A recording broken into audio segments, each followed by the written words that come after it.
My mother used to say those words like she was reminding someone to lock the front door calm, tidy, and without a single tremor.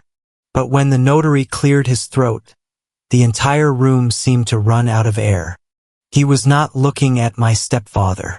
He was looking at me, and what he was about to read would turn the extra person in this family into the only one holding the keys.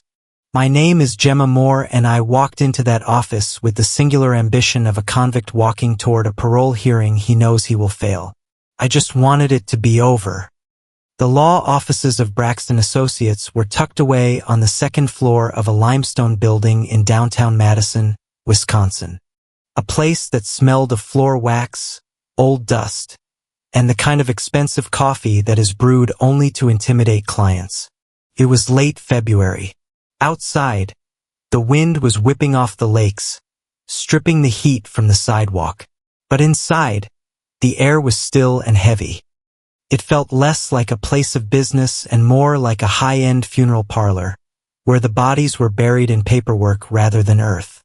I was 5 minutes early, yet somehow I was already the last one to arrive. That was the Callaway.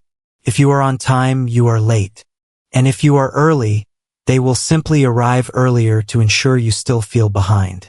Harlan Callaway sat at the head of the conference table. He did not look up when I entered. He was studying his cuticles with the intensity of a diamond appraiser. He wore a charcoal suit that probably cost more than my car, the fabric absorbing the dim light of the room. To his right sat Bianca, and to his left Trent, my step-siblings. They were arranged like a corporate board, a united front of biological perfection.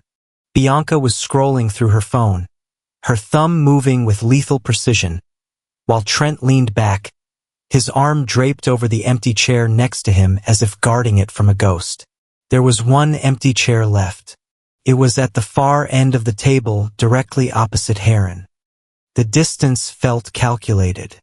It was not a seat for a family member. It was a seat for a defendant. "Sit down, Gemma," Harlan said without lifting his eyes. His voice was a low baritone cultivated in boardrooms and country clubs, designed to vibrate in your chest and make you feel small. I pulled out the heavy wooden chair. It scraped against the floor, a harsh wooden shriek that made Bianca flinch just slightly. I sat. I placed my hands on my lap, gripping my fingers together until the knuckles turned white. I was 36 years old, a woman with a job, a mortgage, and a life. Yet the moment I stepped into Harlan's orbit, I was 10 years old again, trying to make myself small enough to fit in the gaps between the furniture. "Mr. Braxton will be with us momentarily," Harlan announced to the room. He finally looked at me. His eyes were a pale, watery blue, devoid of warmth. I thought at best we have a moment of clarity before the official proceedings begin to manage expectations. I nodded once. "I have no expectations, Harlan." "Good," he said, "because that is exactly what you should have." He clasped his hands on the mahogany table. The room was lined with bookshelves filled with leather-bound legal volumes that no one read anymore. They stood like silent judges. "Let us be candid, Gemma," Harlan began, using the tone he reserved for underperforming middle managers. "Your mother was a wonderful woman. I love Daphne very much. But her passing leaves us with the practical matter of the estate, and while she had a soft spot for you, the law operates on facts, not sentiment." He paused, letting the silence stretch. Trent smirked, a quick twitch of the lips that he quickly hid behind a cough. "The fact is," Harlan continued, "I provided for you for 30 years. I put a roof over your head. I paid for the food you ate. I allowed your mother to use my resources to clothe you and send you to those quaint little public schools. I absorbed the cost of your existence. Gemma, I kept a ledger in my head, not out of malice but out of pragmatism." He leaned forward. The air in the room seemed to drop 10 degrees. "You are not my blood. You are not a Callaway. And frankly, with Daphne gone, the charitable connection between us has expired. I felt the familiar sting, the old wound opening up. It was not the cruelty that hurt. It was the casualness of it. He spoke about me the way one might talk about canceling a magazine subscription. I understand, I said, my voice steady. I had practiced this. Do not cry. Do not argue. Just survive. I am glad you do, Harlan said. So when Mr. Braxton comes in, he will read the standard will. It leaves the entirety of the estate to me naturally to be managed for the benefit of the family. My family, Bianca and Trent. Bianca finally looked up from her phone. She offered me a smile that didn't reach her eyes. It was a pitying look. The kind you give to a stray dog you have no intention of feeding. It is just better this way, Gemma, she said softly. Keeps things clean. You know how messy these things can get if lines are not drawn. Trent reached into his leather portfolio and slid a thin stack of papers across the long table. They hissed against the polished wood and came to a stop in front of me. We prepared a waiver, Trent said. It states that you accept the terms of the will and forfeit any right to contest it if you sign it now. Harlan is willing to give you a one-time gift, $5,000 for moving expenses or whatever it is you need. He said $5,000 like it was a king's ransom. Yet the way he pushed the paper toward me was how one pushes a napkin used to clean up a spill. I looked down at the document. It was brief, brutal. I, Gemma Moore, hereby waive. Sign it, Harlan commanded softly. Don't make this difficult. You have always been extraneous. Gemma, don't force us to make you an enemy. I picked up the pen lying on the table. My hand did not shake. I was proud of that. I was going to sign not because I agreed, but because $5,000 was $5,000. And more importantly, the price of my freedom was cheap at twice the amount. I just wanted to walk out into the cold Madison air and never see these people again. The door to the inner office opened. Mr. Elliot Braxton stepped in. He was a man in his 60s, wearing a tweed jacket that looked like it had been woven in the 1950s. He had wild white hair and spectacles perched on the very tip of his nose. He carried a thick file under his arm. Good morning, Braxton said. His voice was growly. He didn't look at the Calloways. He walked straight to the head of the table, but instead of sitting, he remained standing, adjusting his glasses. Elliot, Harlan said, his voice instantly shifting to a jovial club member warmth. We were just handling some housekeeping. Gemma is ready to sign the waiver regarding the standard will. We can wrap this up in 10 minutes. I have a tea time at 1 o'clock. Braxton ignored him. He placed the thick file on the table with a heavy thud. He looked at the waiver in front of me. Then he looked at Heron. There will be no signing of waivers today, Braxton said. Harlan blinked. Excuse me. The girl is agreeing to the terms. She knows she gets nothing. The girl, Braxton repeated. He finally looked at me. His eyes were sharp, intelligent, and oddly kind. Ms. Moore is the primary reason we are gathered here today. Mr. Calloway, don't be ridiculous, Trent snapped. She is a stepchild. She has no claim. According to the will you filed in 2010, perhaps, Braxton said. He opened the file. However, my client, Mrs. Daphne Calloway, came to see me quite regularly over the last 15 years, and she was very specific about which documents were to be filed publicly and which were to be activated upon the event of her death. Harlan's face went rigid. Daphne didn't have any assets. I controlled everything. She had a stipend, housekeeping money.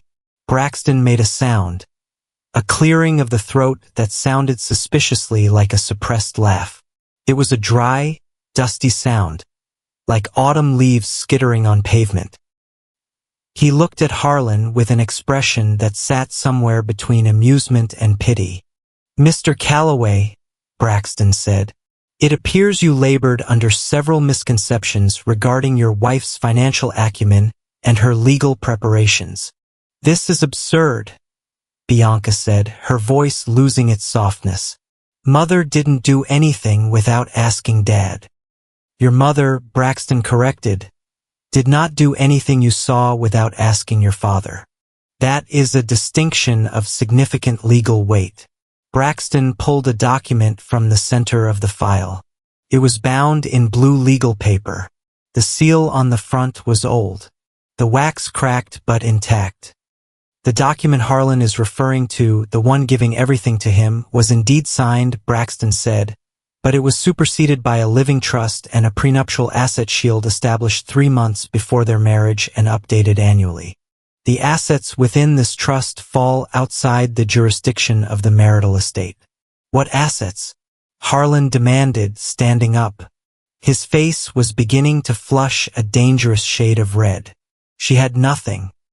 On the contrary, Braxton said calmly, she had the Moore family inheritance, which she wisely kept entirely separate from your accounts, Heron, and through aggressive high-risk investment strategies that she managed herself well. Let us just say the principal has grown. The room went silent. The radiator in the corner hissed. How much? Trent asked, his greed overriding his anger. Braxton ignored him. He turned his body fully toward me. Gemma, he said, his voice softening. Your mother left specific instructions. She knew this moment would happen. She predicted this exact scene. She even predicted the waiver. He reached into the folder and pulled out a sealed white envelope. He slid it across the table, past Harlan's clenched fists, past Trent's bewildered stare, directly to my hands. She wanted me to read the opening statement of the trust to you, Braxton said. But she wanted you to hold the letter while I did it. I touched the envelope. It felt warm, though that must have been my imagination. My name was written on the front in her handwriting, looping, elegant, unmistakable. Harlan was trembling. Read it, he snarled. Read whatever fantasy she wrote. It doesn't matter. I will contest it. I will bury you in litigation for 20 years. Braxton looked at Harlan over the rim of his glasses. You can try, Mr. Calloway, but I assure you, Daphne prepared for that too. The notary lifted the document. He took a breath, and his posture straightened. He was no longer just a small-town lawyer. He was the voice of a woman who had been silent for too long. The introduction to the Daphne Moore Revocable Trust, Braxton announced. He looked directly at Heron, his eyes locking onto my stepfather's. It begins with a quote, Braxton said, a memory transcribed exactly as she instructed. The room felt like a vacuum. All the oxygen had been sucked out. Braxton read the words, and they were not legal jargon. They were a command. You will get nothing, my mother said calmly. I froze. I remembered those words. I remembered when she said them. But Harlan looked like he had been struck by lightning. He sat down hard, his mouth opening and closing without sound. Braxton continued reading, his voice ringing with the finality of a gavel strike. That is what my husband Harlan believes is the destiny of my daughter. But today, the only person who will leave this room with nothing is the man who thought he owned us. The echo of Mr. Braxton's voice faded, but the words themselves, you will get nothing, dragged me backward, pulling me out of that mahogany-paneled office and dropping me straight into the foyer of the house on Elm Street, where I learned how to be invisible. I was 5 years old when I learned that silence was a currency. My mother, Daphne, had married Harlan Calloway on a rainy Tuesday in late October. I remember the rain because it was the only thing making a sound that day. Harlan did not like noise. He did not like clutter. And unfortunately for him, a 5-year-old girl is essentially a walking, breathing combination of both. Harlan was a man of public gestures and private vacuums to the neighbors in Madison. He was the man who shoveled the widow's driveway 3 houses down. He was the man who tipped 20% at the diner, even when the soup was cold. But once the heavy oak door of our house clicked shut, The warmth evaporated from his skin like steam off a mirror. He did not hit me. He did not scream. He simply edited me out of the script. It wasn't a singular traumatic event that defined my childhood. It was 1,000 tiny subtractions. I remember dinner times vividly. The table was a long oval slab of cherrywood that gleamed under the chandelier. Harlan sat at the head. Naturally, Bianca and Trent, his biological children, who arrived 2 years into the marriage, sat on his left and right. My mother sat at the foot, and I sat in the middle in the demilitarized zone. Harlan would ask Trent about his soccer practice. He would ask Bianca about her piano lessons. He would ask my mother about the grocery bill. And then he would pick up his fork, slice his steak, and begin to eat. He never asked me about school. He never asked me to pass the salt.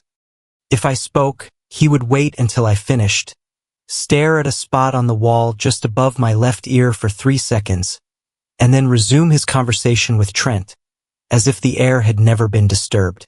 After a year of this, I stopped speaking at dinner. After 2 years, I stopped expecting him to look at me. By the time I was 10, I had perfected the art of occupying space without displacing air. I learned to walk on the edges of the staircase to avoid the creaking boards. I learned to read in the closet of my bedroom because Harlan didn't like seeing personal items scattered in the living room. Bianca and Trent were not born cruel. They were simply observant. Children are like water. They flow into the containers their parents build for them. They saw that their father treated me like a piece of furniture that he hadn't chosen but couldn't quite get rid of. So, they treated me the same way. It wasn't malice, it was hierarchy. I remember one Christmas when we were taking the family photo. The photographer, a cheerful man with a red bow tie, was trying to frame the shot in front of the fireplace. Okay, everyone squeeze in, he chirped. Big smiles. Harlan frowned. He looked at the composition of the bodies through the lens. It is off balance, Harlan said. He didn't point at me. He didn't have to. Maybe if the young lady in the blue dress steps to the side, the photographer suggested, sensing the tension. Just for the first set, we can do a lighting check. I was the young lady in the blue dress. I looked at my mother. This was the part that hurt more than Harlan's coldness. Heron was the weather. You don't get mad at a blizzard for being cold. But my mother was supposed to be the shelter. Daphne Moore stood there, her hands clasped in front of her velvet skirt. She looked at me and I saw the familiar panic in her eyes.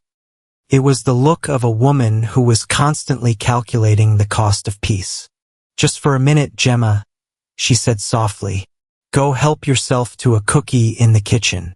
We will call you back. I walked to the kitchen. I ate a cookie that tasted like dust. They never called me back. When the Christmas cards went out that year, it was just the 4 of them, Heron, Daphne, Bianca, and Trent. A perfect symmetrical unit. I found one of the cards in the trash bin in the study months later. Kept it. I don't know why. Maybe to remind myself that I wasn't crazy. I really didn't belong. My mother's survival strategy was total submission. She apologized for my existence constantly.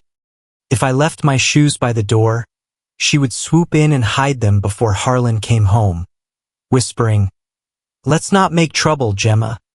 If I got a B on a report card, she would sign it quickly and bury it at the bottom of the stack so Harlan wouldn't launch into a lecture about mediocrity being a genetic trait. I hated her for it. I loved her, but I hated her. I wanted her to scream. I wanted her to throw a plate. I wanted her to grab Harlan by his silk tie and tell him that her daughter was a person, not an accounting error, but she never did. She just polished the silver, ironed his shirts, and made herself smaller, just like she taught me to do. When I turned 18, leaving that house didn't feel like a departure. It felt like an escape from a low-oxygen environment. I packed my life into 2 suitcases and a cardboard box. I didn't ask Harlan for tuition money. I didn't ask for a car. I had built a suit of armor out of my own pride. I don't need you.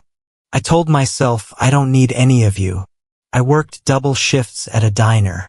I took student loans. I studied until my eyes burned. And strangely, the universe seemed to offer me these odd timely mercies. I remember the first one clearly. It was my sophomore year of college. I was $300 short on my tuition payment and was terrifyingly close to being dropped from my classes. I had applied for every grant I could find, but I had been rejected by all the major ones. Then on a Tuesday, I was called into the financial aid office. The administrator, a tired-looking woman with bifocals, handed me a letter. "You have been selected for the erratic hardship grant," she said. "The what?" I asked. "It is a private donor fund," she explained. "Usually for students from rural counties, but apparently the criteria were expanded this morning. It covers the gap in your tuition plus $500 for books." I took the check with trembling hands. I thought I was the luckiest girl in Wisconsin. It happened again 2 years later. I was moving to Chicago for my first real job, and I couldn't afford the security deposit on a safe apartment. I was resigned to living in a basement studio with no windows. Then my prospective landlord called me. He said that a community revitalization program had subsidized the building, and for first-time tenants, the deposit was waived. I walked into a sunny one-bedroom apartment on the 3rd floor. Feeling like I had cheated the system, I never questioned it. Why would I to question it would be to admit that I wasn't doing this entirely on my own. I needed to believe that my success was a direct result of my grit. It was my revenge against Heron. Look at me. I thought I am making it. I am surviving without your money, without your name, without your permission. But now, sitting in that notary office, the memory of one specific afternoon came rushing back to me. A memory that I had misinterpreted for a decade. It was 3 years ago. I had come back to the house to pick up some old boxes from the attic. I wasn't planning to stay for dinner. I was trying to get in and out while Heron was at the club, but Harlan had come home early. I was in the hallway holding a box of old yearbooks. When I heard them in the study, the door was ajar. Harlan's voice was raised, which was rare. He sounded desperate. "It is just a liquidity issue. Daphne," he was saying, "the market is correcting. I need access to the reserves. Just sign the authorization. It is my money anyway. I just put it in your name for tax purposes." I froze. I shouldn't have been listening, but old habits die hard.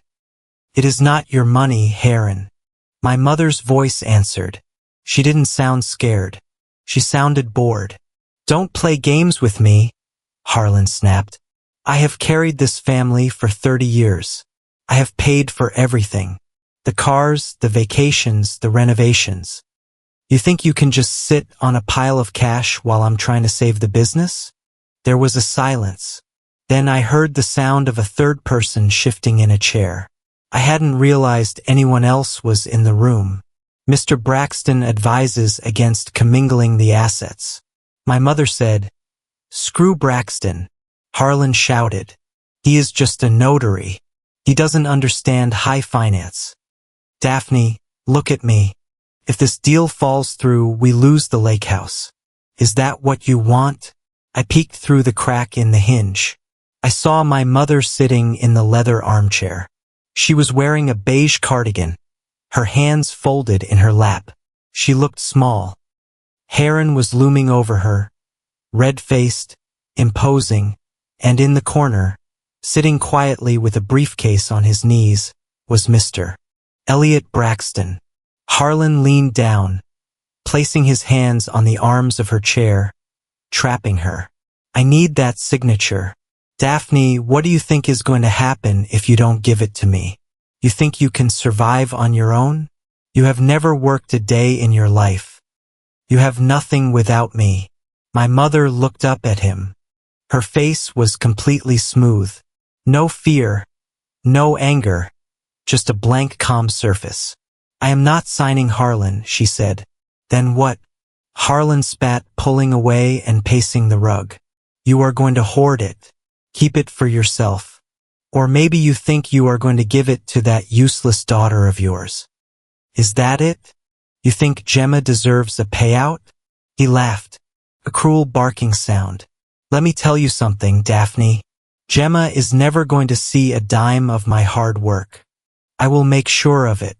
I will write the trust so tight she won't even be able to buy a sandwich with the Calloway name. He turned back to her, pointing a finger in her face. She gets nothing. Do you hear me? Nothing. My mother adjusted the cuff of her sweater. She looked over Harlan's shoulder and for a split second her eyes met mine through the crack in the door. I flinched, terrified she would call me out, but she didn't. She looked right through me or past me to the notary in the corner. Then she looked back at Heron. You are right, dear, she said. Her voice was so gentle, so agreeable. It was the voice she used when she was smoothing over a social blunder at a dinner party. You will get nothing, my mother said calmly. At the time, standing in the hallway with a box of heavy books in my arms, I felt a crack in my heart. I thought she was agreeing with him. I thought she was capitulating, confirming to Heron that I, Gemma, would get nothing. I thought she was selling me out one last time to keep the peace in her marriage. I turned around and walked out the front door without saying goodbye. I drove back to Chicago in a rage, crying until my vision blurred, swearing I would never ask her for anything again. But sitting here now in Mr. Braxton's office with the smell of old paper and the sound of Trent's heavy breathing next to me, the scene replayed in my mind with a new terrifying clarity. She hadn't been looking at me. She hadn't been talking about me. She had been looking at Heron. You will get nothing. She wasn't agreeing to his terms. She was delivering a sentence. And Heron, in his arrogance, in his absolute certainty of his own power, hadn't even heard her. He thought she was an echo, but she was the wall. I looked up at Mr. Braxton. He gave me a barely perceptible nod, as if he knew exactly where my mind had just traveled. He knew he had been there in the corner, the witness to the moment my mother stopped being a victim and became the executioner. Mr. Braxton did not rush. He adjusted the cuffs of his tweed jacket, picked up a silver letter opener, and sliced through the seal of a second, much thicker blue folder. The sound was sharp, like a fabric tearing, and it seemed to wake the room from the paralysis caused by his last sentence. Harlan was still sitting, but he looked less like a chairman, and more like a man who had just realized his chair was suspended over a trapdoor. His face was a mask of rigid confusion. He blinked rapidly, his mind clearly trying to reboot the narrative he had lived by for 30 years. What do you mean? The only person? Harlan asked. His voice was thinner now. It lacked the resonant bass he used to order waiters around. Daphne had a checking account with $4,000 in it. I saw the statement last week. I paid for her funeral out of my own pocket because that account was frozen. That account, Braxton said, sliding a pair of reading glasses onto his nose, was indeed her household operating fund. It was the money you graciously allowed her to have for groceries and incidentals. However, that account has no relation to the Moore family trust. The Moore family is dead, Trent interjected. He was leaning forward, his eyes darting between the folder and Braxton. My mother told us they lost everything in the crash of '87. That is why she married Dad for stability. Braxton looked at Trent with mild amusement. Your stepmother told you that because it was the easiest way to explain why she lived frugally. Braxton said it is a very effective camouflage. If one appears to have nothing, no one asks for anything. In reality, the Moore estate was consolidated and placed into a blind trust structure 3 months before she married your father. It is a prenuptial asset shield. It is ironclad. It is irrevocable, and it is entirely separate from the marital estate. Harlan scoffed. It was a wet, ugly sound.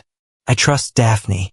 She couldn't balance a checkbook without asking me to check the math. You expect me to believe she has been sitting on a fortune? She was quite good at math, actually, Braxton said dryly. She just preferred you to feel needed.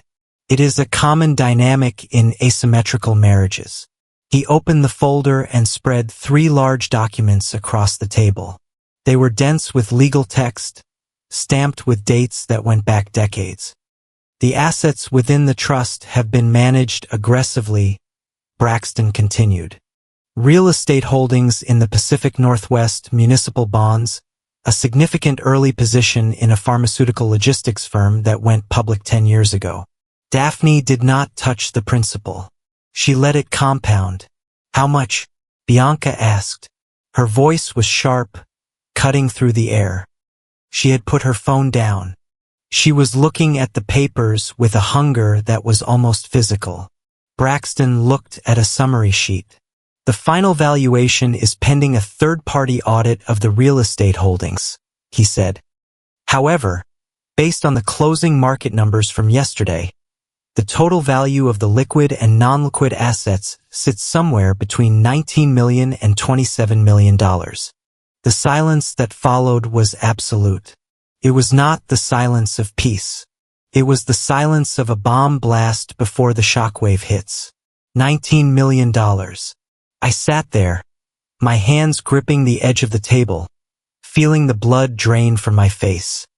I had come here hoping for enough money to fix the transmission on my Honda. I had come here prepared to be humiliated for $5,000. The number Braxton had just spoken didn't feel real. It felt like a coordinates number or a phone number. It was too big to hold in my head. That is a lie, Harland whispered. Then he shouted it. That is a lie. $199 million. If she had that kind of money, why did I pay for the roof repairs last year? Why did I pay for her car insurance? Because Braxton said, if she had paid for them, you would have asked where the money came from, and then you would have tried to take it. This is fraud, Bianca announced. She stood up, smoothing her skirt. This is clearly elder abuse. You manipulated a confused woman into signing documents she didn't understand. We will have your license, Mr. Braxton. We will sue this firm into the ground. Sit down, Bianca, Braxton said. He didn't raise his voice, but the command was absolute. I have video recordings of every signing session dating back to 1995. I have affidavit from 2 independent psychiatrists attesting to Daphne's competency for every major amendment to the trust. There is no fraud here. There is only a woman who knew exactly who she was married to. Trent grabbed one of the papers. I want an audit. I want to see the paper trail. You can't just transfer $20 million to He pointed a shaking finger at me to her. I can and I will. Braxton said because Gemma Moore is the sole biological beneficiary listed in the original instrument. The trust stipulates that upon Daphne's death, the assets bypass the spouse entirely. I am her husband, Harlan roared. He slammed his hand on the table. The heavy wood vibrated. I have rights. Wisconsin is a marital property state. Anything she earned or held during the marriage is half mine. Not if it was acquired prior to the marriage and kept segregated, Braxton countered, his voice cool and professional, which she did flawlessly. She never commingled funds. She never used a joint account to pay a trust fee. She never let a single dollar of your money touch a single dollar of hers. It is a masterpiece of forensic accounting. Mr. Calloway, you should be impressed. Harlan's face was purple. He looked at me, and for the first time in my life, I saw something other than dismissiveness in his eyes. I saw fear and I saw hate. Pure, unadulterated hate. She knew, Harlan hissed. She knew I was struggling. She knew the business was leveraging debt to stay afloat, and she sat there. She sat there knitting those stupid sweaters while I worked myself to death. She offered to help you once. I believe Braxton said in 2008 you told her she was too stupid to understand the market. You told her to go back to the kitchen. Heron flinched as if he had been slapped. I never said that. I have the transcript, Braxton said. He pulled another sheet of paper from the file. It wasn't a legal deed. It looked like a transcript of a meeting. This brings us to the second item of business. Braxton said Daphne anticipated that you would contest this.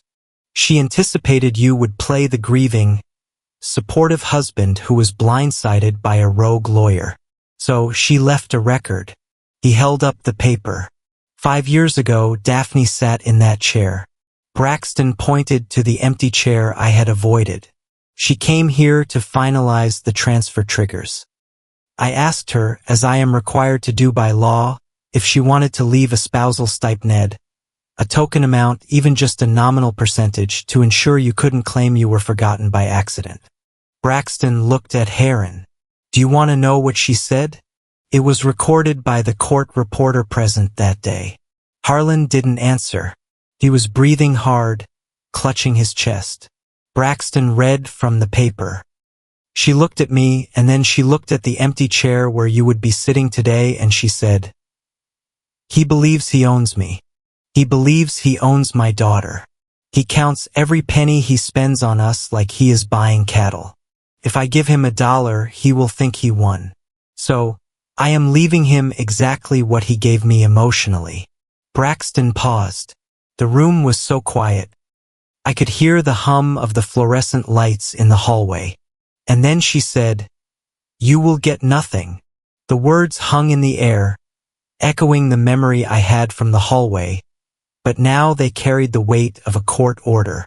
"That is the same thing she said at the house," I whispered. I hadn't meant to speak out loud. Braxton looked at me and nodded. "Yes, she told me she had practiced saying it to him, but she needed to say it here on the record to make it permanent." Harlan slumped back in his chair.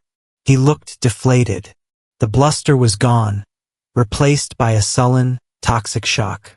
"It won't stand," Harlan muttered. "I will find a loophole. I will hire the best firm in Chicago. You can't cut a husband out. It is unnatural." "Mr. Calloway," Braxton said, closing the folder with a sharp snap. "You are the legal husband. That is true.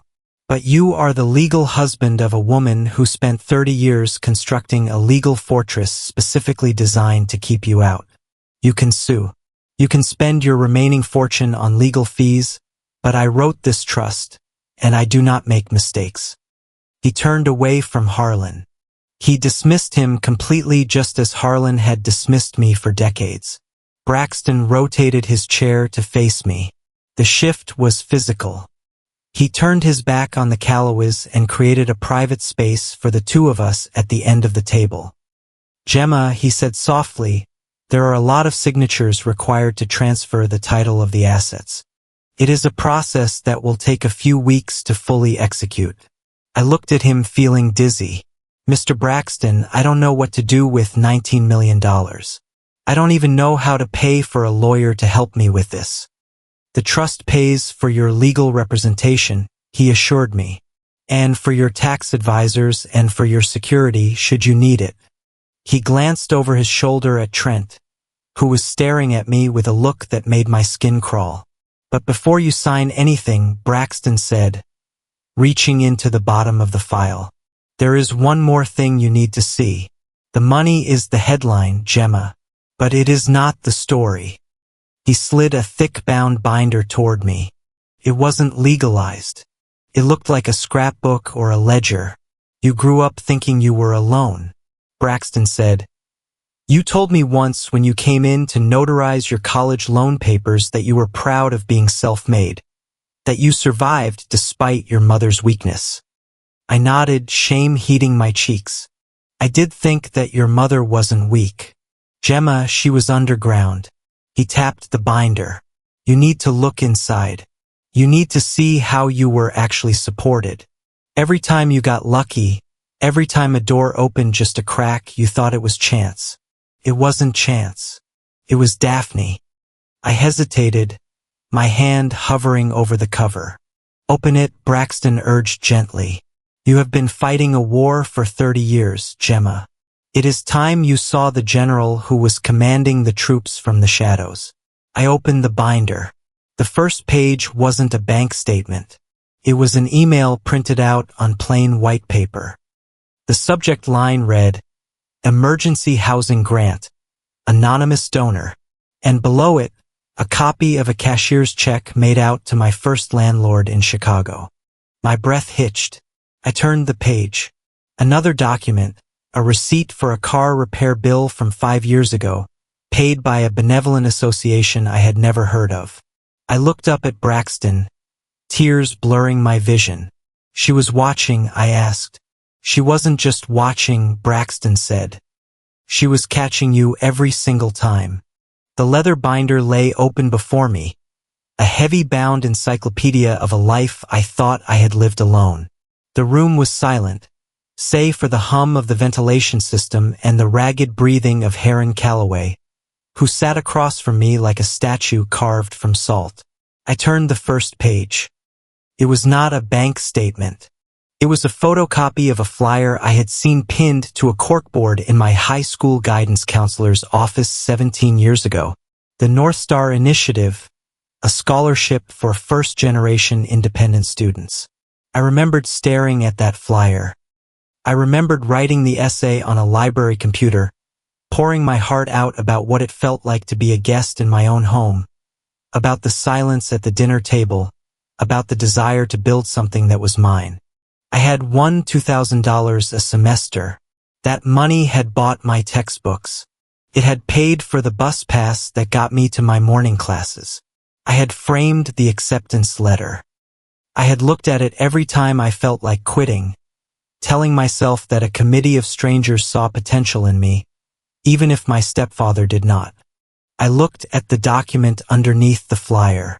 It was a founding charter for the North Star Initiative sole donor, the DM Trust. She read the essay, Braxton said quietly. She told me it was the first time she really understood how much pain you were in. She couldn't hand you a check at the dinner table because Harlan checked the joint account balances every Friday. So, she created a charity. She hired a board of directors just to approve one application. My fingers trembled as I turned the page. There were lease agreements. My first apartment in Chicago had been a studio above a bakery in a neighborhood that was just starting to turn expensive.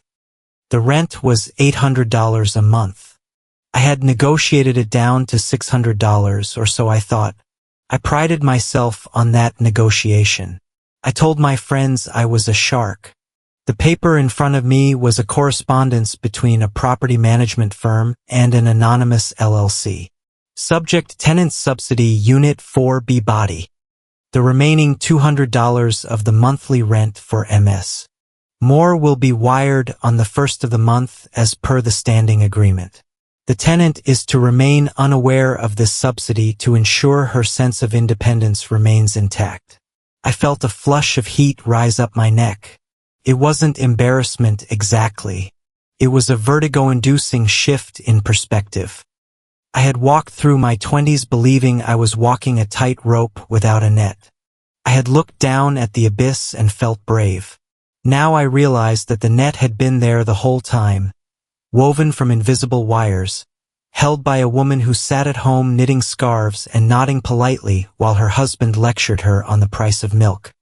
She wanted you to struggle, Braxton said, interpreting the look on my face. But she didn't want you to drown. There is a difference. I kept turning the pages. The evidence was overwhelming. It was a mosaic of small, critical interventions. There was a receipt for dental surgery. I had needed a root canal when I was 24. I didn't have insurance. I had gone to a sliding scale clinic expecting to lose the tooth. The dentist had told me that a local health grant had just cleared, allowing him to save the tooth and cap it. I remembered crying in the chair, thanking him. I should have been thanking her. There was a mechanic's invoice. The transmission on my Ford Focus had died 2 days before a major interview. I didn't have $1,200. I was going to cancel the interview. Then the garage called and said there was a customer loyalty rebate on parts that month. I paid $200.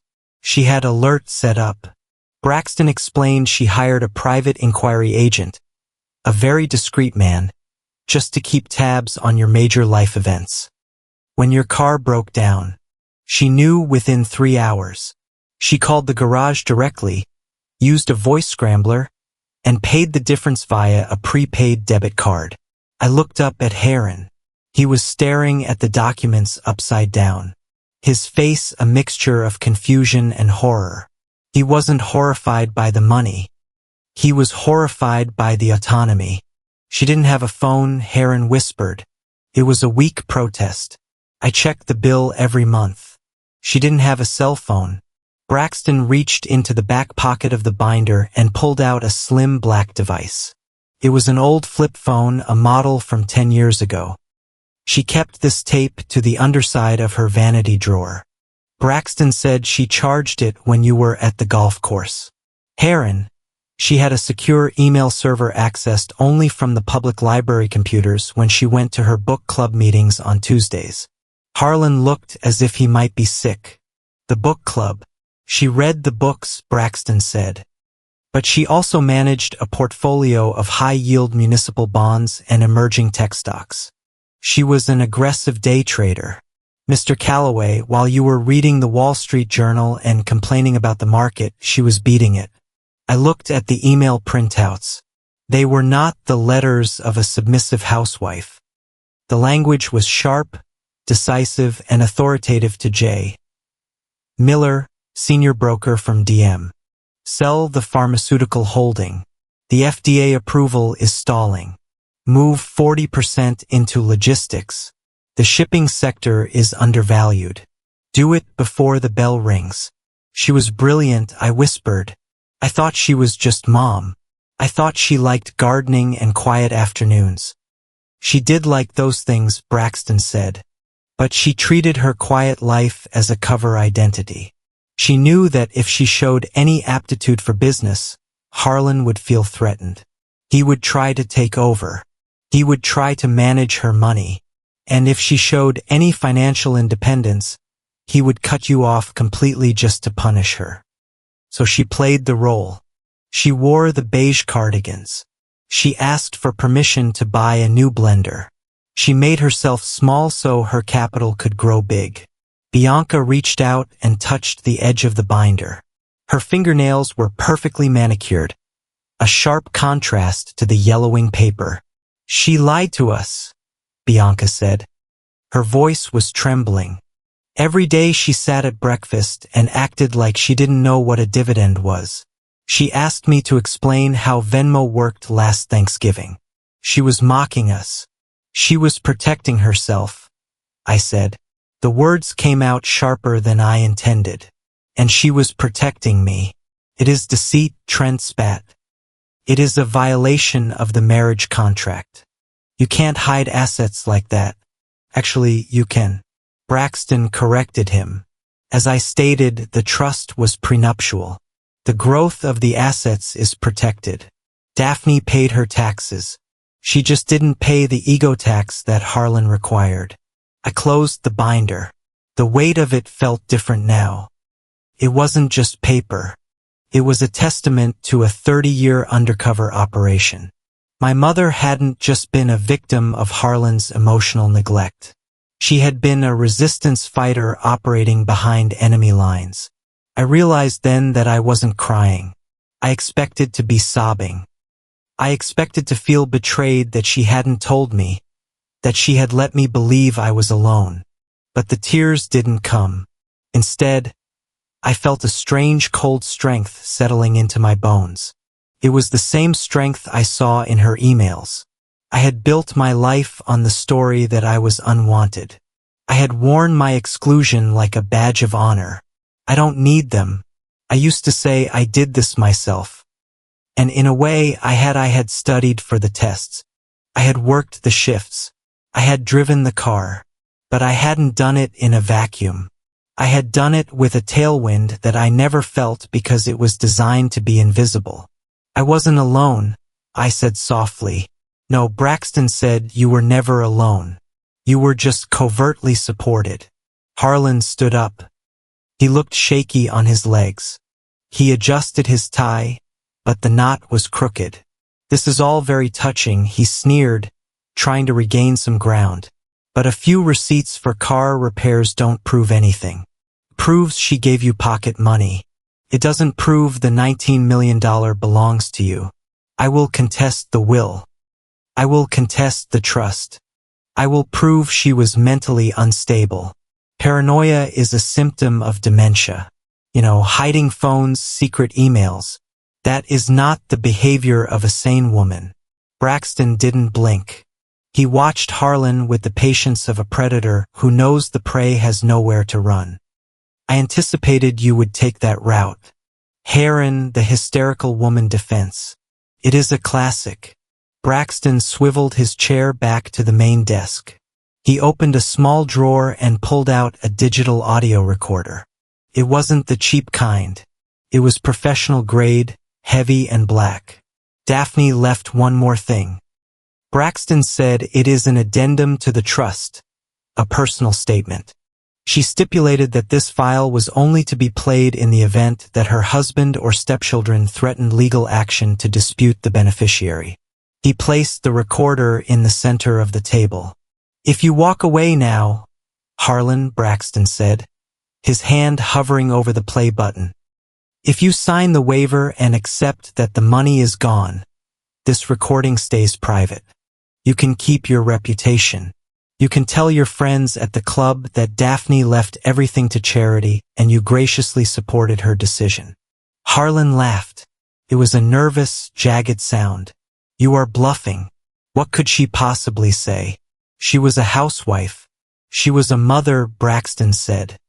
And she was an observer. Play it, Trent challenged. Let's hear the old lady ramble. Braxton looked at me. He was asking for my permission. I looked at the binder. I looked at the receipts that proved she had loved me every single day, even when she couldn't look me in the eye. I looked at Heron, who was still trying to find a way to make himself the victim. Play it, I said. Braxton pressed the button. There was a hiss of static and then the sound of a chair scraping against a floor. It was the sound of someone settling in. A breath was taken and then her voice filled the room. It wasn't the voice I remembered from Sunday dinners. The soft apologetic tone that asked if the roast was too dry. It wasn't the voice that whispered quick goodbyes when Harlan honked the horn in the driveway. It was the voice of the woman who wrote the emails. It was calm. It was deep. And it was absolutely fearless. My name is Daphne Moore, the recording began. And if you are hearing this, it means Harlan has decided that greed is more important than the truth. It means he is trying to take the one thing I kept safe from him. So, I am going to tell you exactly why I stayed. And I am going to tell you exactly what he is. The digital recorder sat in the center of the mahogany table like a black stone in a Zen garden, absorbing all the light in the room. Mr. Braxton did not look at me or the Calloways. He simply folded his hands and stared at the device as the magnetic hiss of the audio file settled into a clear, terrifyingly familiar sound. "Hello, Heron," my mother's voice said. It was not a ghostly whisper. It was not the dramatic, tear-choked confession of a dying woman. It was the voice she used when she was telling him that the plumber was coming on Tuesday or that we were out of coffee filters. It was practical. It was domestic. And that mundane calmness made it the most violent thing I had ever heard. "If Elliot is playing this for you," the recording continued, "it means you have decided to do exactly what I knew you would do. You are trying to break the trust. You are trying to hurt Gemma." There was a pause on the tape. I could hear the background noise of her environment, the ticking of the grandfather clock in the hallway, the distant hum of the refrigerator. She had recorded this at the kitchen table, probably while we were all asleep. "I am recording this to explain why I stayed," she said. "Because I know your vanity, Harlan. I know you will tell everyone that I was weak. You will tell Bianca and Trent that I was a simple woman who needed your guidance. You will rewrite history to make yourself the benevolent patriarch and me the helpless dependent. Harlan flinched. His jaw muscle jumped, a small spasm under the loose skin of his neck. I did not stay because I needed you, my mother said. Her tone was conversational, almost bored. I did not stay because I loved you. I stopped loving you in 1998. The day you told me that Gemma was too loud, too clumsy, and too much of a burden to take on the family vacation to the Cape. Do you remember that you left her with a babysitter for 10 days? You told me it was for the best. I remembered that summer. I was 8. I spent 10 days eating macaroni and cheese and watching game shows, wondering why I wasn't good enough to see the ocean. I stayed because I ran the numbers, Daphne said. I consulted with Elliot. I looked at the divorce laws. I looked at your temperament. If I had left you, then you would have made it your life's mission to destroy me. You would have dragged us through court for a decade. You would have drained the more trust in legal fees just to spite me. You would have used your connections in town to isolate us. You would have turned Gemma's life into a war zone. She took a breath. I could hear the intake of air sharp and clear. So I chose a different strategy. I chose to fight with time instead of lawyers. I decided to give you exactly what you wanted. A silent wife, a shadow. I let you win every argument about politics. I let you pick the restaurants. I let you believe you were the smartest person in the room. It was an exhausting performance, Heron. But it was necessary. It bought Gemma a roof over her head. It bought her peace. It bought her a future where she could walk away from you without a scar on her credit score. Bianca let out a small, strangled sound. She looked at the recorder as if it were a venomous snake. And to Bianca and Trent, the voice shifted. It became softer, but no less firm. I want you to know that I loved you. I truly did. I wiped your noses. I cheered for you at your games. I made your costumes. I did not give birth to you, but I mothered you to the best of my ability. Bianca looked down at her hands, her lower lip trembling. But I also saw you, Daphne continued. I saw how you looked at Gemma. I saw how you mimicked your father's cruelty. You learned early on that in the Calloway house. Love is a limited resource, and to get your share, you had to push Gemma out of the circle. I do not blame you for surviving your father, but I could not allow you to inherit the weapon he used against my daughter. Trent slammed his hand on the table. She is manipulating us from the grave. Quiet, Braxton said. He didn't even look up. She isn't finished. I knew that when I died, Harlan would try to take the money, my mother said. And I knew that Bianca and Trent, you would feel entitled to it. You would feel that because you are Calloways, you deserve everything, and Gemma deserves nothing. That is the lesson Harlan taught you. The voice on the tape hardened. It lost the kitchen table softness and became the voice of the investor, the woman who moved millions of dollars while her husband slept. So, I have added a clause to the distribution schedule. Elliot calls it the anti-retaliation measure. I call it the manners clause. Braxton paused the recording. He looked at the three of them. Before we hear the rest, Braxton said, I should clarify the legal structure she is referring to. In addition to the main trust, which goes to Gemma, Daphne left a secondary will. This will controls the distribution of her personal effects jewelry, furs, the small savings account Harlan knew about, and a goodwill fund of $250,000 intended for each of you, Bianca and Trent. Bianca's head snapped up. $250,000. Yes, Braxton said, a gesture of affection. However, the clause she is about to describe is binding. He pressed play. If you contest the trust, Daphne said, if you file a lawsuit against Gemma, if you slander her name or if you attempt to delay the transfer of assets in any way, the goodwill fund is automatically dissolved. The money along with my jewelry and personal effects will be immediately transferred to the North Star Initiative to fund scholarships for students who do not have the safety net. You have always taken for granted. The silence in the room was absolute. It was the silence of greed colliding with a wall. $250,000 was not $19 million. But to Bianca and Trent, it was real money. It was a new car. It was a down payment. It was a lifeline. You have a choice, Daphne said. You can walk away with $250,000 and the memory of a stepmother who tried to be kind to you, or you can try to take Gemma's inheritance and lose everything. It is up to you. And Heron, she said, addressing him one last time, you are probably red in the face right now. You are probably thinking that I stole this money from you, that I lived in your house and ate your food while hoarding a fortune. You are telling yourself that you are the victim. Harlan was indeed red in the face. He was gripping the arms of his chair so hard the leather was creaking. But remember this, she said. I paid for my own clothes with the dividends you never knew about. I paid for the groceries with the interest from the bonds you said were worthless. I did not take a single penny from you that I did not earn by being your maid, your cook, and your emotional punching bag for 30 years. Her voice dropped an octave.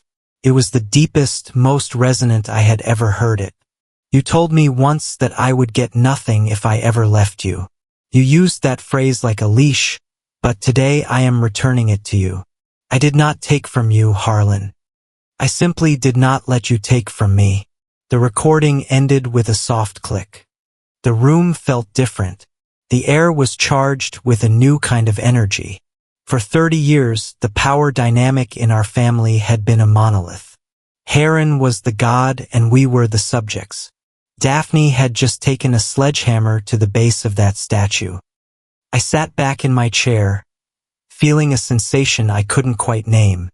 It wasn't triumph. Triumph implies a battle won. And I hadn't fought this battle. My mother had fought it for me. Silently, invisibly, while I was busy resenting her for being passive. I looked at the binder of receipts again. I realized then that my mother hadn't been weak. She hadn't been afraid. She had been the strongest person I would ever know. She had suppressed her own ego, her own pride, and her own voice for decades, just to ensure that when this moment came, the trap would spring perfectly. She didn't need Harlan to know she was smart. She didn't need the world to know she was wealthy. She only needed me to be safe. Her power wasn't in being recognized. It was in being effective. She can't do that, Bianca stammered. Tears were streaming down her face, but they were tears of frustration, not grief. She can't dangle money in front of us and then threaten to take it away. That is blackmail. It is a conditional bequest. Braxton corrected her. It is entirely legal. If you want the money, you simply have to respect her wishes. If you attack Gemma, you forfeit the gift. It is a very simple behavioral economic model. It is insulting, Trent yelled. He stood up and kicked his chair back. Clattered against the bookshelf. She leaves her own kids' crumbs and gives the lottery to the stray and then tells us to be nice or we get zero. Who does she think she is? She thinks she is the woman who owns the assets, Braxton said calmly. And frankly, Trent, your reaction is precisely why she included the clause. Heron had not spoken since the tape ended. He was staring at me for years. Harlan had looked at me with a specific kind of gaze, a mixture of annoyance and indifference. He looked at me the way one looks at a stain on the carpet that won't quite come out. But now, as he raised his eyes to meet mine, that look was gone. In its place was something cold, sharp, and terrifyingly attentive. He was looking at me like I was a peer. He was looking at me like I was a rival. For the first time, he saw me not as Daphne's baggage, but as the holder of the checkbook. He saw the $19 million sitting behind my eyes. He didn't look defeated. He looked hungry. You think this is over, Harlan said. His voice was low, a rumble in his chest. You think because you have a tape recording and a clever lawyer, you have one. He stood up slowly. He buttoned his suit jacket. He smoothed his tie. He regained his composure with a terrifying speed. The shock had worn off and the predator had returned. Daphne was a housewife, Harlan said, dismissing the woman who had just outmaneuvered him from the grave. She was easily influenced. And you, Gemma, you are a waitress at heart. You don't know how to hold on to money. You don't know how to fight a war. I am not a waitress, I said, my voice steady. And I am not my mother. I don't have to stay quiet to survive you anymore. Harlan smiled. It was the smile of a shark in bloody water. We will see, he said. The law is a very flexible thing, Gemma. And family is complicated. He turned to his children. Come on, he commanded. We are leaving. But the money, Bianca sniffled, looking at Braxton, the $250,000. Forget the crumbs, Harlan snapped. We are going for the bakery. He walked out of the room without looking back. Trent followed him, casting one last hateful glare in my direction. Bianca lingered for a second, looking at the binder on the table, then turned and hurried after her father, the sound of her heels clicking like gunshots in the hallway. The door closed. I was alone with Mr. Braxton and the silence. They aren't going to take the Goodwill money, are they? I asked. No, Braxton said, reaching out to turn off the recorder. Harlan won't let them. It would be an admission of defeat. He is going to burn that bridge. So what happens now? Braxton looked at me. Now he said, they go to a law firm that doesn't care about ethics. They will sue you. They will slander you. They will try to break you psychologically. So you sign a settlement just to make it stop. He pushed the binder toward me. But Daphne knew that too. That is why she didn't just leave you money. Gemma, she left you ammunition. I touched the leather cover of the binder. I felt the ghost of my mother's hand in mine. Let them come, I said. And for the first time in 36 years, I actually meant it. The war did not begin with a scream. It began with a man in a windbreaker knocking on the door of my apartment at 7 in the morning on a Tuesday. He looked like a delivery driver, bored and underpaid. When I opened the door, holding a cup of lukewarm coffee, he didn't say hello. He asked if I was Gemma Moore. I nodded. He shoved a thick envelope into my chest, muttered, "Have a nice day," and walked away before I could even grip the paper. I had been served. I sat on my couch and opened the packet. The header was embossed in heavy, intimidating black font. Sterling, Vance, and Halloway. It sounded less like a law firm and more like a mercenary group. The language inside was not the calm, measured legal ease of Mr. Braxton. It was a chainsaw. Plaintiff Heron Calloway alleges that the defendant, Gemma Moore, engaged in a systematic and predatory campaign of undue influence over the deceased, Daphne Calloway. Allegations include manipulation of a mentally vulnerable elder, conspiracy to commit fraud, emotional extortion. They were accusing me of doing exactly what Harlan had done to my mother for 30 years. They claimed I had isolated her. They claimed I had poisoned her mind against her natural and loving family. They were demanding an immediate freeze of all trust assets, a forensic audit of my personal finances, and $5 million in punitive damages for emotional distress. I put the paper down. My hands were shaking, not from fear, but from the sheer breathtaking audacity of it. Harlan Calloway, a man who hadn't noticed my mother's favorite color in 3 decades, was now claiming emotional distress over her financial independence. My phone buzzed. Then it buzzed again and again. I picked it up. It was Instagram. Bianca had been busy. She hadn't named me directly. She was too smart for that. She had posted a black and white photo of herself and Trent as children, sitting on my mother's lap. The caption was a masterpiece of passive-aggressive victimhood. It is hard enough losing a mother. She wrote, it is harder when you find out that a snake was living in the garden the whole time. Some people will smile in your face while they steal your legacy, heartbroken by the betrayal.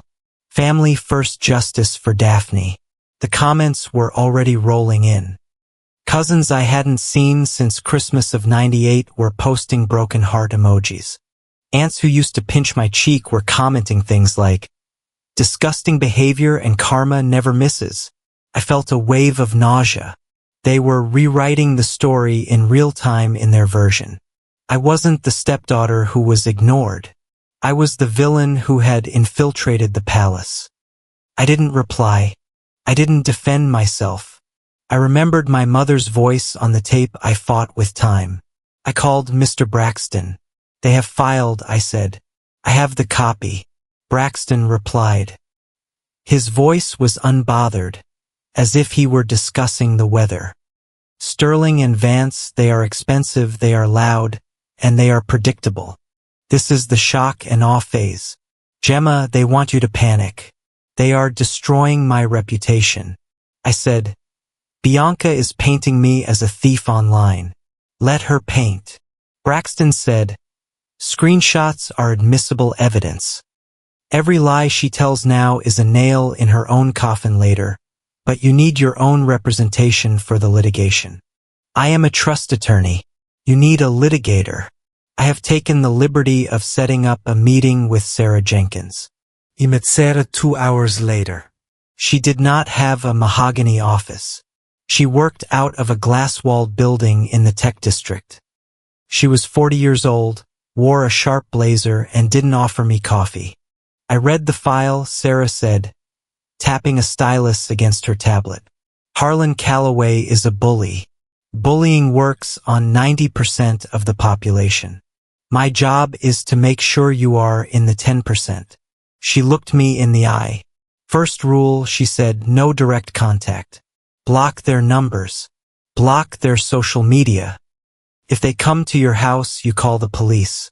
If they send you a letter, you burn it after you send me a copy. We speak only in writing. We speak only through the court. Do you understand? I understand. I said, good, because they are going to try to break you before we even get to a judge. She was right. The pressure didn't stop with the lawsuit. 2 days later, I was walking to my car after my shift at the graphic design agency. The parking garage was dim, the air smelling of gasoline and damp concrete. Gemma. I froze. Trent was leaning against the hood of my Honda. He was wearing a polo shirt and khakis, looking like he had just come from a yacht club mixer. He had a smile on his face, but his eyes were flat. Trent, I said, gripping my keys. My lawyer said I shouldn't talk to you. Lawyers complicate things, Trent said, pushing himself off the car. He took a step toward me. He didn't look aggressive, but he was big and he was taking up all the space between me and the door. Look, Dad is intense. You know that he is on the warpath. He is talking about hiring private investigators to dig into your past, your ex-boyfriends, your job history, every mistake you ever made. He sighed, shaking his head as if he were trying to save me from a burning building. I don't want that for you, Gem. I really don't. You are family in a way. What do you want, Trent? I think we can settle this, he said, lowering his voice. Without the lawyers, without the embarrassment, Dad just wants what is fair. Half. You keep 10 million, we take 10 million, we drop the suit. Bianca takes down the posts. Everyone walks away happy. $10 million. He said it so casually. And if I say no? I asked. Trent's smile didn't fade, but it changed. It became tighter. Then this gets ugly, he said. Dad won't stop. He will drag this out for 5 years. He will drain that trust dry with legal fees. You will end up with nothing anyway, but you will be miserable the whole time. Don't be stupid, Gemma. Take the deal. I looked at him, really looked at him for years. I had been afraid of Trent. I had been afraid of his sneer, afraid of his dismissal. But standing there in the parking garage, I didn't see a powerful heir. I saw a man who was terrified of having to work for a living. Send the offer in writing to Ms. Jenkins, I said. Trent blinked. What if it is a serious offer? I said, unlocking my car. Put it on letterhead. Sign it and send it to my attorney. You are making a mistake, Trent hissed. The nice guy mask slipped. You are a nobody, Gemma. You think that money makes you one of us? You are just the help that got lucky. Get off my car, Trent, I said. He stared at me for a long second, then stepped back, spitting on the ground near my tire before walking away. I got into my car and locked the doors. My heart was hammering against my ribs like a trapped bird. I wasn't brave.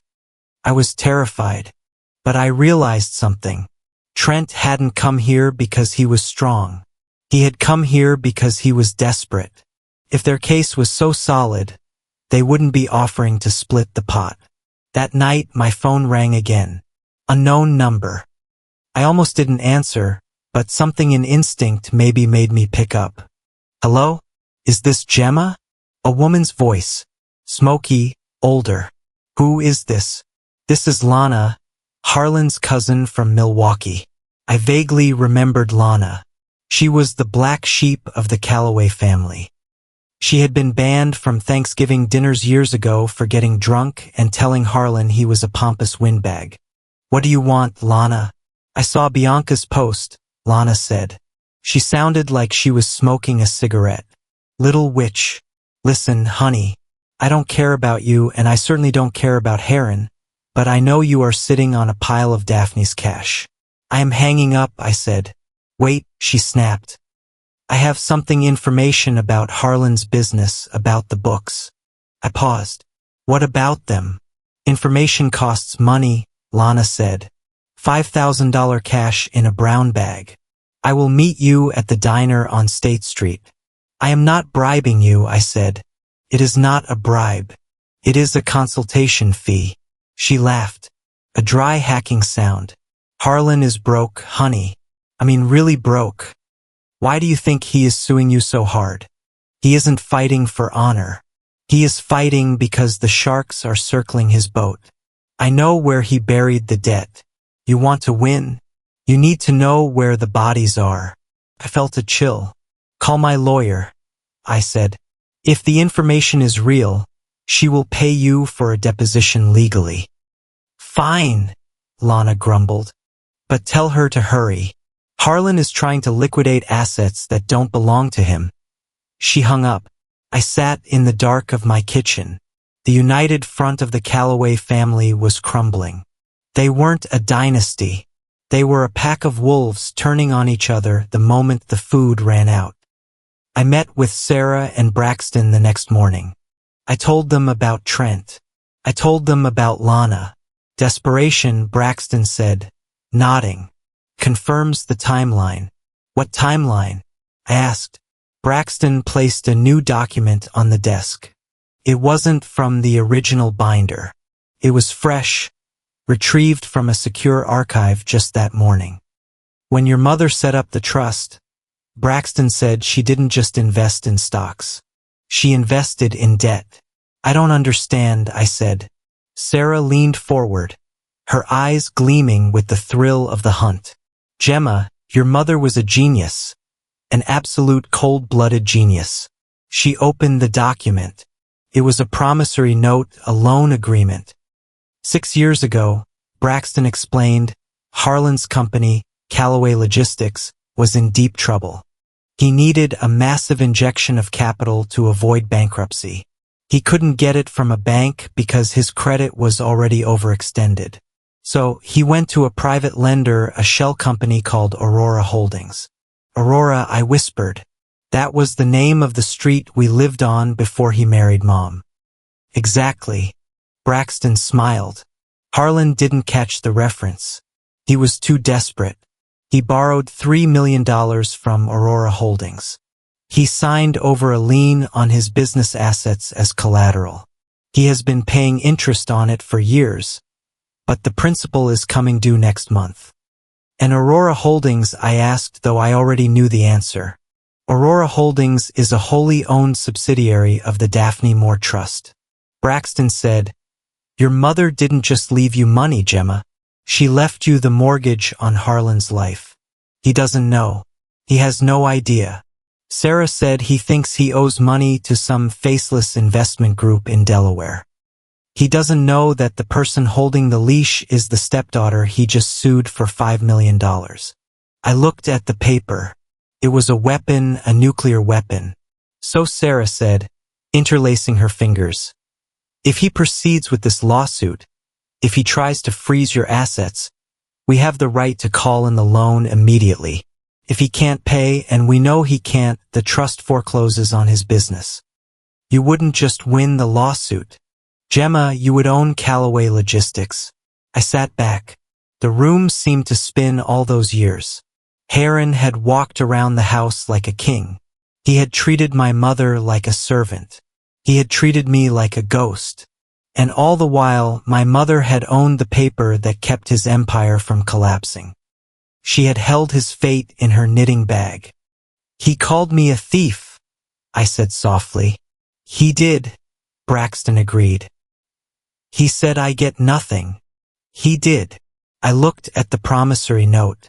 I looked at the signature at the bottom, Harlan's flamboyant, arrogant scroll. "He is suing me to get the money to pay me." I realized he needs my inheritance to pay off the debt he owes to my trust. "Irony is a beautiful thing," Sarah noted. "What do we do?" I asked. Sarah smiled. It was a smile that would have terrified Trent. "We don't do anything yet," she said. "We let him scream. We let him file his motions. We let him spend money he doesn't have on lawyers. We wait until he is standing in front of a judge swearing on a Bible that he is the victim. And then," she tapped the paper, "then we pull the rug." I walked out of the office into the bright afternoon sun. My phone buzzed again. Another notification. Bianca had posted a video this time. She was crying, talking about how some people have no conscience. I didn't feel sick anymore. I didn't feel afraid. I put my phone in my pocket. I walked to the subway. I had a shift at the design agency in an hour. I was going to go to work. I was going to do my job. And I was going to wait because for the first time in my life, I wasn't the one running out of time. Heron was. The forensic accounting report hit the glass table of Sarah Jenkins' conference room with a heavy, satisfying thud. It was thick, bound in clear plastic, and filled with the kind of colorful pie charts that usually indicate corporate synergy. But these charts indicated something else entirely. They indicated a catastrophe. "He is not just broke," Sarah said, leaning back in her ergonomic chair with a look of predatory satisfaction. "He is underwater, deep underwater. We are talking Mariana Trench levels of debt." I picked up the report. I had spent my entire life looking at Harlan Callaway as if he were a monument to capitalism. He was the man in the silk suits. He was the man who leased a new Cadillac every September. He was the man who lectured me on fiscal responsibility while sipping scotch that cost more than my weekly grocery budget. "How?" I asked. "He has the logistics company, the real estate. Smock and mirrors," Sarah said. "Callaway Logistics has been bleeding cash for 7 years. The shipping contracts dried up when the big distribution hubs moved to Amazon. He didn't pivot. He just kept borrowing to maintain appearances." Mr. Braxton, who was sitting quietly by the window cleaning his spectacles, chimed in. "Vanity is an expensive hobby. Gemma Harlan couldn't bear to downsize. He couldn't sell the lake house or the big colonial on Elm Street because that would be admitting failure. So he leveraged everything. He refinanced the house 3 times. He took out business lines of credit to pay for personal vacations." I turned the page of the report. The numbers were staggering. He owed millions to banks, to vendors, and to the IRS. "But here is the interesting part," Sarah said, tapping a section highlighted in yellow. For the last 5 years, just as the company was about to miss payroll or default on a loan, there would be an infusion of cash, always just enough to keep the lights on, always categorized as private equity injection or consulting fees. Where did it come from? I asked. Braxton stopped cleaning his glasses. He looked at me with that familiar mix of sadness and pride. Came from Daphne, he said. I froze. My mother gave him money, but she said she didn't. She didn't give it to him, Braxton corrected. She invested it through the blind trust structure. She used a series of shell companies completely legal but completely opaque to purchase equity in his failing business. When he was desperate, he would sell a piece of the company to a faceless investor. That investor was his wife. I felt a sudden sharp pain in my chest.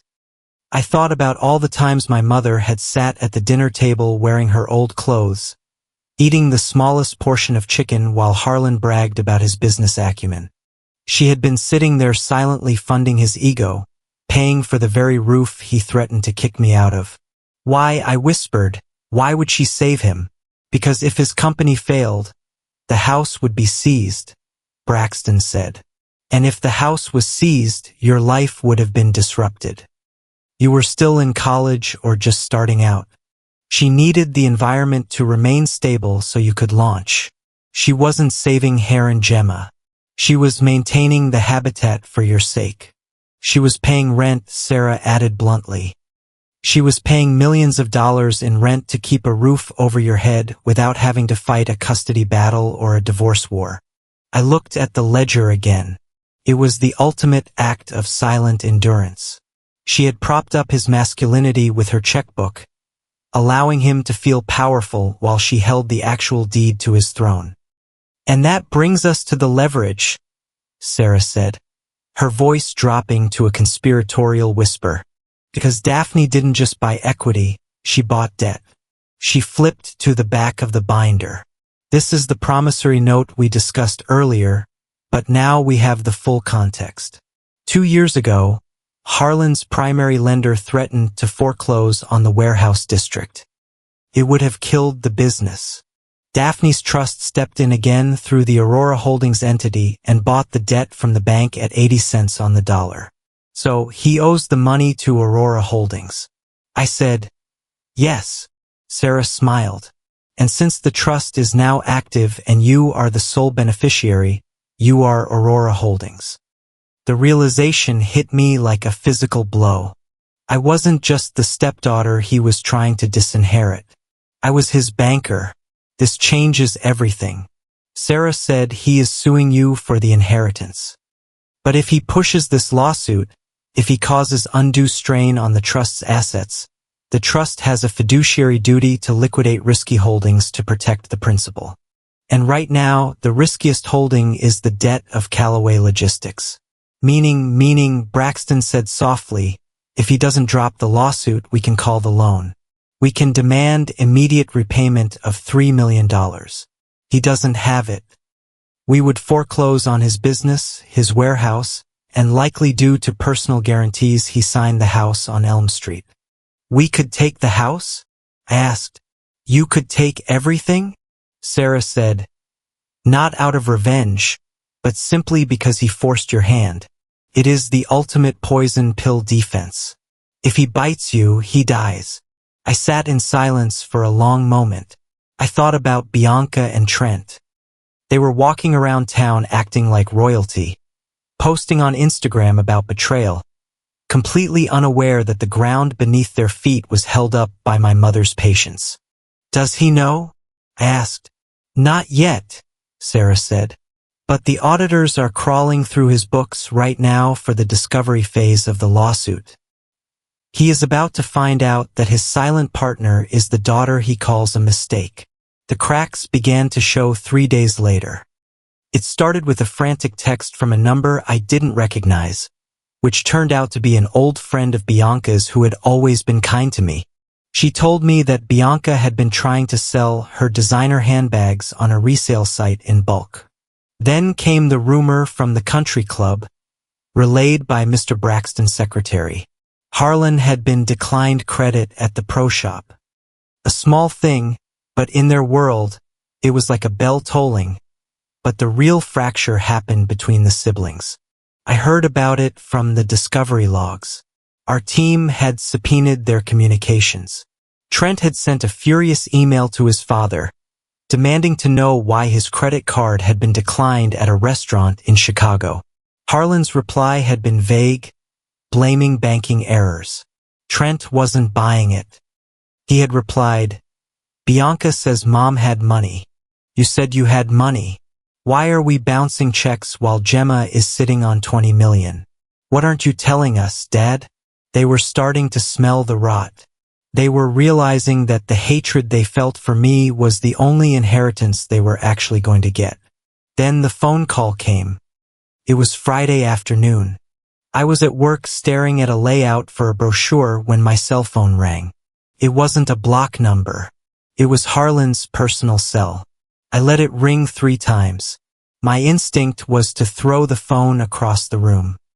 But Sarah had told me that if he reached out, I could answer as long as I didn't agree to anything legal. "Let him talk," she had said. "Let him dig." I picked up. "Hello, Gemma," Harlan said. His voice was unrecognizable. The booming, authoritative baritone was gone. In its place was a soft, almost wheedling tone, the voice of a car salesman trying to close a deal on a lemon. "I hope I'm not disturbing you at work," he said. He had never in my life cared if he disturbed me. He used to vacuum the hallway at 6 o'clock in the morning on Saturdays just to wake me up. "What do you want, Harlan? I think things have gotten out of hand." He sighed. "Lawyers, they escalate things. They feed on conflict. It is what they do. I have been thinking about your mother, about what she would want." I almost laughed. "You are suing me for $5 million, Heron. I think we are past what Mom would want." "That is just procedural," he said quickly. "Standard filings. Look, Gemma, you are family. We have had our differences. Sure, I was hard on you. I admit that. I wanted you to be tough. And look at you now. You are tough." He was rewriting history again. He wasn't hard on me to make me tough. He was hard on me because he wanted me to break. "I want to meet," he said. "Just us. No lawyers, no court reporters. Just a father and his daughter sitting down to work this out.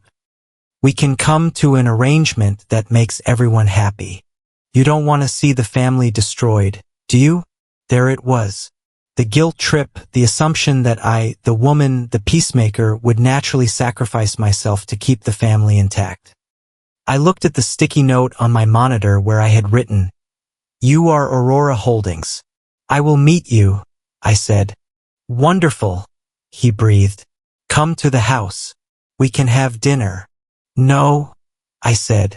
"I will meet you at the Grind on 4th Street tomorrow at 10 o'clock in the morning. The coffee shop." He sounded offended. "It is a bit public, isn't it? Take it or leave it, Harlan." He paused. I could hear him grinding his teeth. "Fine. 10 o'clock. I arrived at 9:45. I bought a black coffee and sat at a table in the back, facing the door. The Grind was busy, filled with students and hipsters. It was loud, chaotic, and real. It was everything Harlan hated. He walked in at 10 sharp. He was wearing a camel haircoat and sunglasses, looking like a celebrity trying to avoid the paparazzi. He scanned the room with a look of distaste before spotting me. He walked over, pulling out the metal chair with 2 fingers as if it were contaminated. "Gemma," he nodded. "You look well." "I am tired, Heron," I said. "So, let's skip the small talk. Why are we here?" He took off his sunglasses and folded them on the table. His eyes were bloodshot. There were bags under them that no amount of concealer could hide. He looked like a man who hadn't slept in a week. "I am here to offer you a way out," he said benevolently. "A way out of what?" "Out of the mess," he said. "The litigation, the publicity, Bianca's posts. I can make them stop. I can call off the dogs." He reached into his coat pocket. He didn't pull out a white flag. He pulled out a blue legal folder. I had my team draw up a settlement agreement, he said, sliding it across the sticky table. It is very generous. I didn't open it. Tell me what it says. It says that we agree to invalidate the current trust due to technical errors, he said smoothly. And in exchange, I will voluntarily set up a new trust for you. $2 million cash tax-free. You walk away with $2 million, Gemma. That is more money than you could earn in 10 lifetimes at your little design job. And the other $17 million, I asked. It returns to the marital estate, he said, spreading his hands, where it belongs to pay off the debts to secure the family legacy. It is the right thing to do. He looked at me with that same expectant gaze he used to have when he told me to clean my room. He expected obedience. He expected me to be so dazzled by the number 2 million and so terrified of his anger that I would sign. You brought a contract to a coffee date, I said. I like to be prepared. You didn't come here to talk, I said, my voice rising just enough to be heard by the student at the next table. You came here to rob me again. Keep your voice down, he hissed. I am offering you a fortune. You are being ungrateful again. Ungrateful? I looked at him. Harlan, I know about the debt. He froze. His hand, which had been resting on the folder, twitched. I don't know what you are talking about. I know about Callaway Logistics, I said. I know about the $3 million loan coming due next month. I know you are insolvent. You aren't trying to get the inheritance to secure the legacy. You are trying to get it because you are drowning. His face went pale, then red. The mask of the benevolent father dropped, revealing the desperate cornered animal underneath. You don't know anything about business, he spat. You are just a girl who got lucky because your mother was a sneak. My mother was the only reason you still have a business, I said. And here is the reality, Harlan. I haven't signed your settlement, which means I am still the beneficiary. And do you know who owns your debt? He stared at me. He didn't speak, but I saw the realization dawn in his eyes. It was a slow, horrifying sunrise. Who? He whispered. I do, I said. I didn't smile. I didn't gloat. I just stated the fact. Aurora Holdings is an asset of the Daphne Moore Trust. I said, I own your loan, Harlan. I am your creditor. He looked at the folder under his hand. He looked at me. For the first time, he realized that the person sitting across from him wasn't a signature waiting to happen. I was the bank. You wouldn't, he stammered. You wouldn't call it in. It would destroy the family. You already destroyed the family, I said. You destroyed it when you told a 5-year-old girl she was nothing. I stood up. I didn't take the folder. I left it there on the table right next to his cold cup of coffee. You have 24 hours to drop the lawsuit, I said, and tell Bianca to delete her account. If you don't, well, I guess we will see how business really works. I walked out of the coffee shop. The air outside was crisp and cold. My hands were shaking, but this time it wasn't from fear. It was from the adrenaline of finally, after 30 years, standing up. I didn't look back, but I knew he was still sitting there, staring at the empty chair, realizing that the nothing he had promised me had turned out to be everything he needed to survive. And I held it all. The morning of the preliminary hearing, the sky over Madison was the color of a bruised plum. It was raining, a cold, miserable drizzle that turned the city gray. I arrived at the D&E County Courthouse 20 minutes early, my umbrella fighting a losing battle against the wind. Sarah Jenkins walked beside me, her heels clicking on the wet pavement with a rhythm that sounded like a countdown. We found them in the atrium. Heron, Bianca, and Trent were standing near the metal detectors, huddled together like a government in exile. Harlan saw me instantly. He said something to his children, patted Trent on the shoulder, and then walked toward me. He didn't look like the man who had been cornered in a coffee shop 48 hours ago.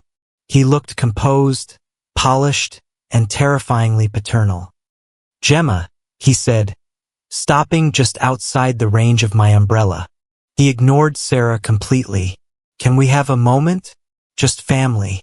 Anything you have to say, you can say in front of my counsel," I said. My voice was steady, but my pulse was thumping against my collarbone. Harlan sighed, a long, weary exhalation that was meant to signal disappointment. He looked at me with sad, watery eyes. "I know things were heated the other day," he said softly. "I was in shock. We all were. But I have had time to think.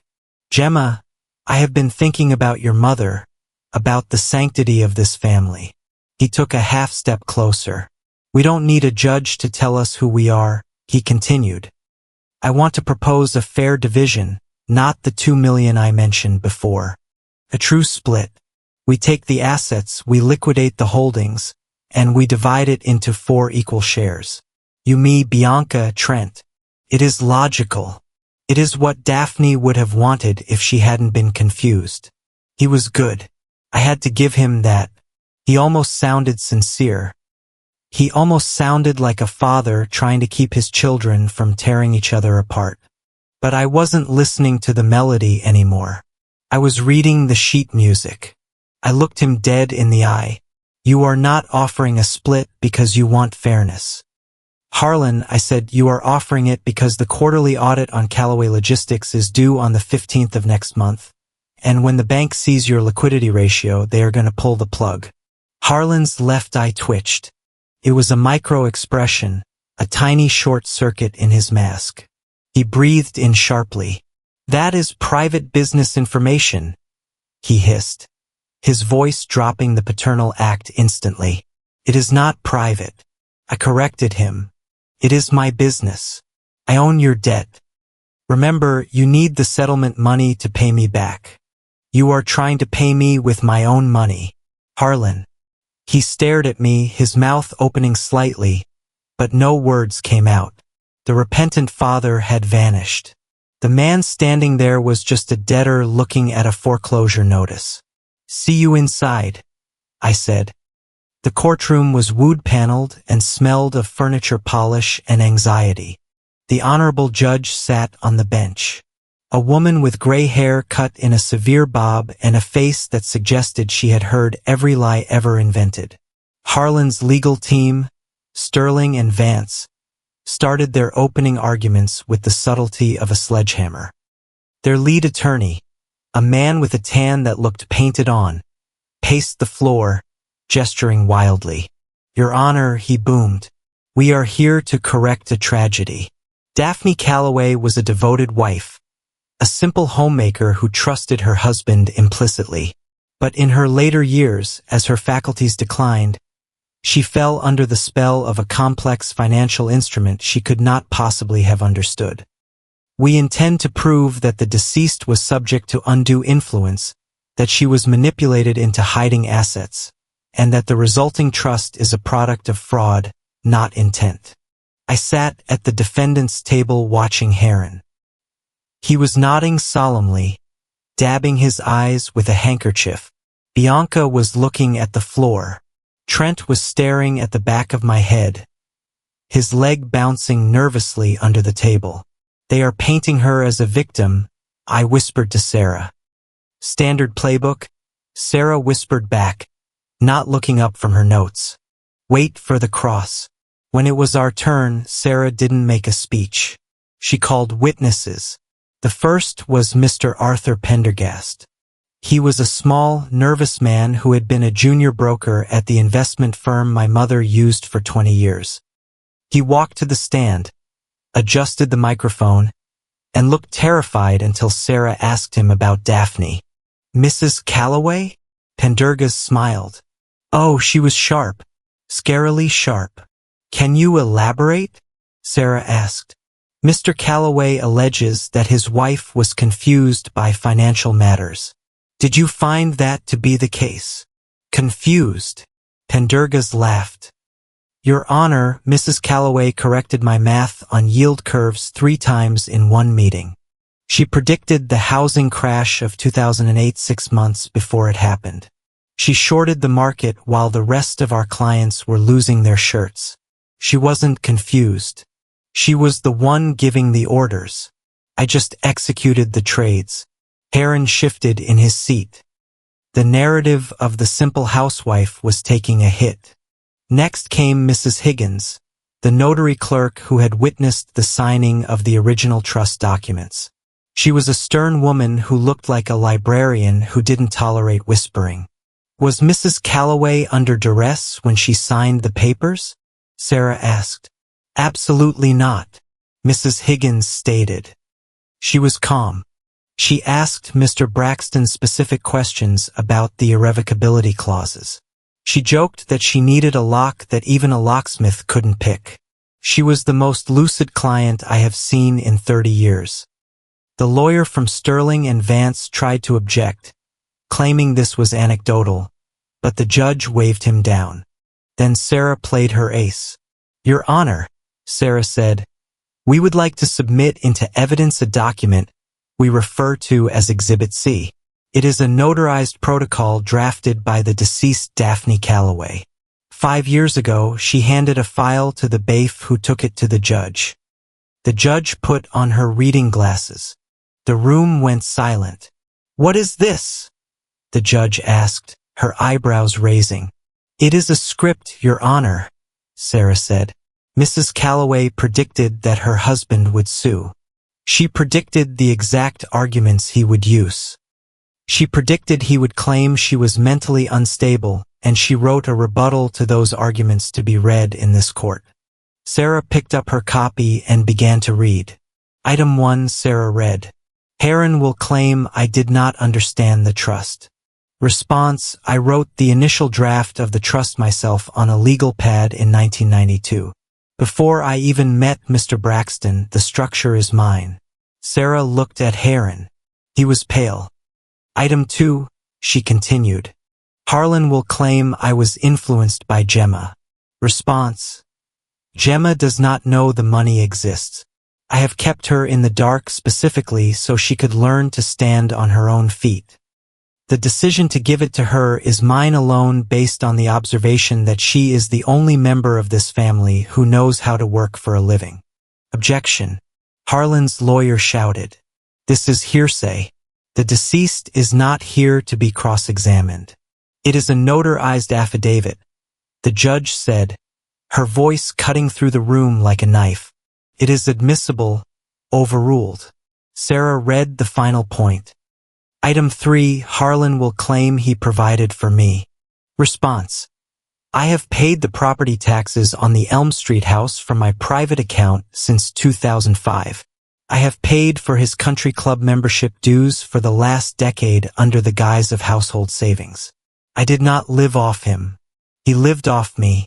The silence in the courtroom was absolute. It was the sound of a balloon popping in slow motion. I looked at Bianca. She wasn't looking at the floor anymore. She was looking at her father.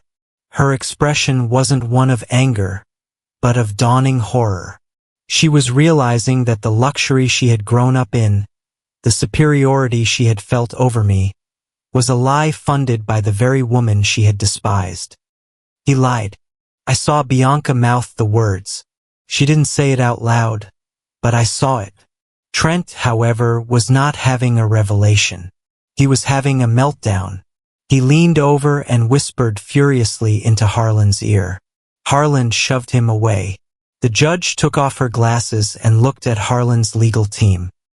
Counsel, she said, her voice dangerously low. I have heard testimony from financial experts. I have seen documents that suggest Mrs. Calloway was a sophisticated investor, and I have an affidavit that essentially predicts your entire case. This is beginning to look less like a probate dispute and more like a frivolous attempt to harass the beneficiary. She leaned forward. If you continue down this road of arguing mental incompetence without a shred of medical evidence, I will not only dismiss this case, but I will also consider sanctions against your firm for wasting the court's time, and I will award full legal fees to the defendant. Harlan's lawyer gulped. Your Honor, we request a recess to consult with our client. You have 1 hour, the judge said. Bang. The gavel hit the wood. We walked out into the hallway. I felt lightheaded. It was working. My mother's plan was working. It was like she was in the room directing the play from behind the curtain. They are going to fold, Sarah said, checking her watch.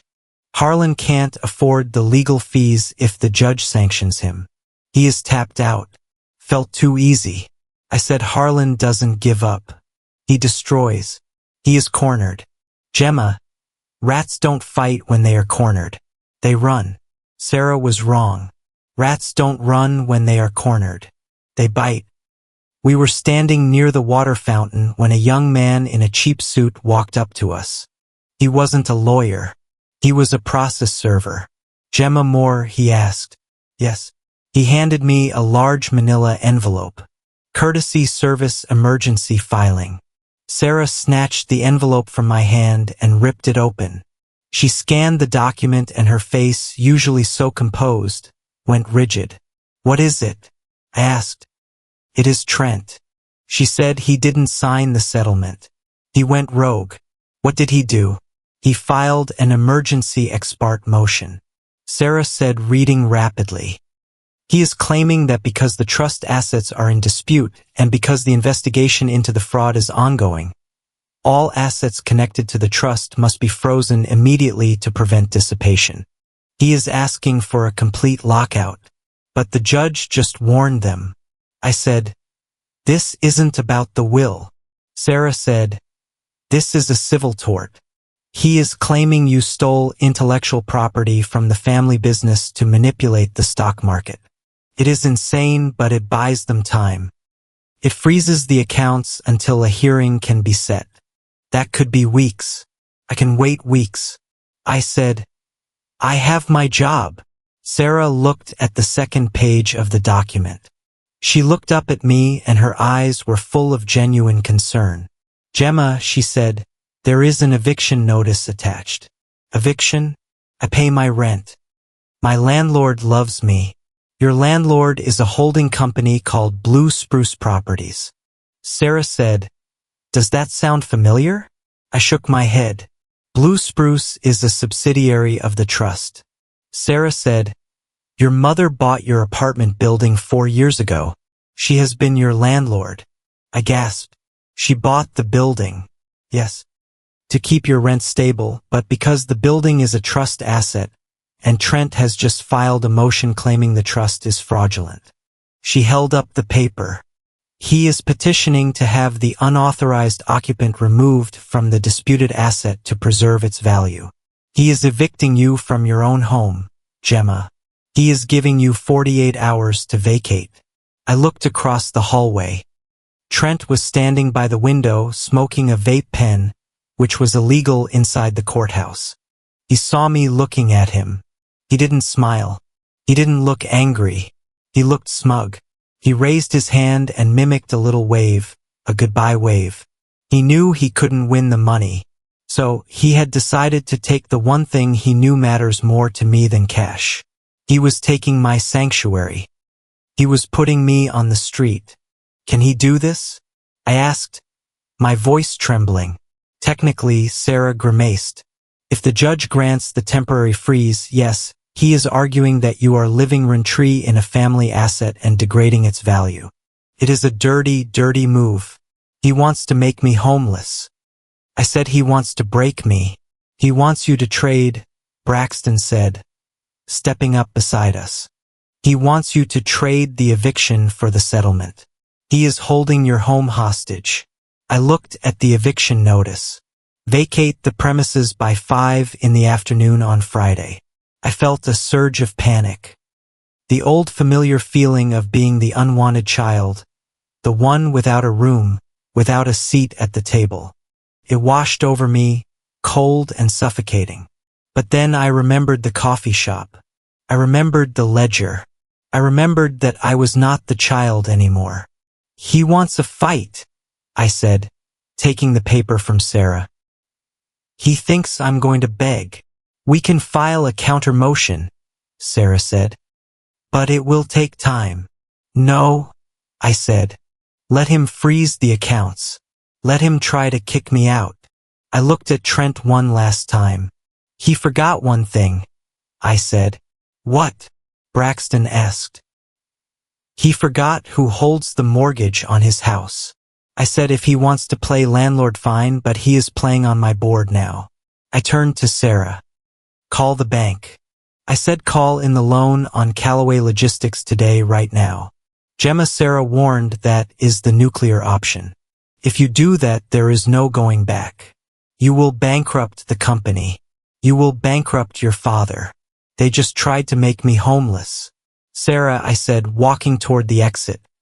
I am done being the one who moves over. I pushed open the heavy courthouse doors and stepped out into the rain. It was still cold. It was still gray, but I didn't feel the chill anymore. I felt the heat of the bridge I was about to burn. The adrenaline that had propelled me out of the courthouse and into the rain evaporated the moment I sat down in Sarah's office. In its place came the cold, trembling reality of the math. I sat in the leather chair, staring at the banking app on my phone. I have $1,240, I said. My voice sounded small, swallowed by the room. That is my checking account. My savings has $3,000. If the judge grants Trent's motion to freeze the trust assets, I can't pay you. I can't pay the filing fees. I can't pay for the forensic accountant. I looked up at Sarah. She was pacing the room, but she stopped and looked at me with a hardness that I needed. We work on contingency for the civil suit, she reminded me. But the defense fees, I asked, the daily costs. If they drag this out for 6 months, Sarah, I will be bankrupt. I won't just lose the house. I will lose my ability to fight back. They don't have to win the case. They just have to starve me out. It was the oldest trick in the book. It was how rich men beat poor women. They buried them in paper until they couldn't afford to breathe.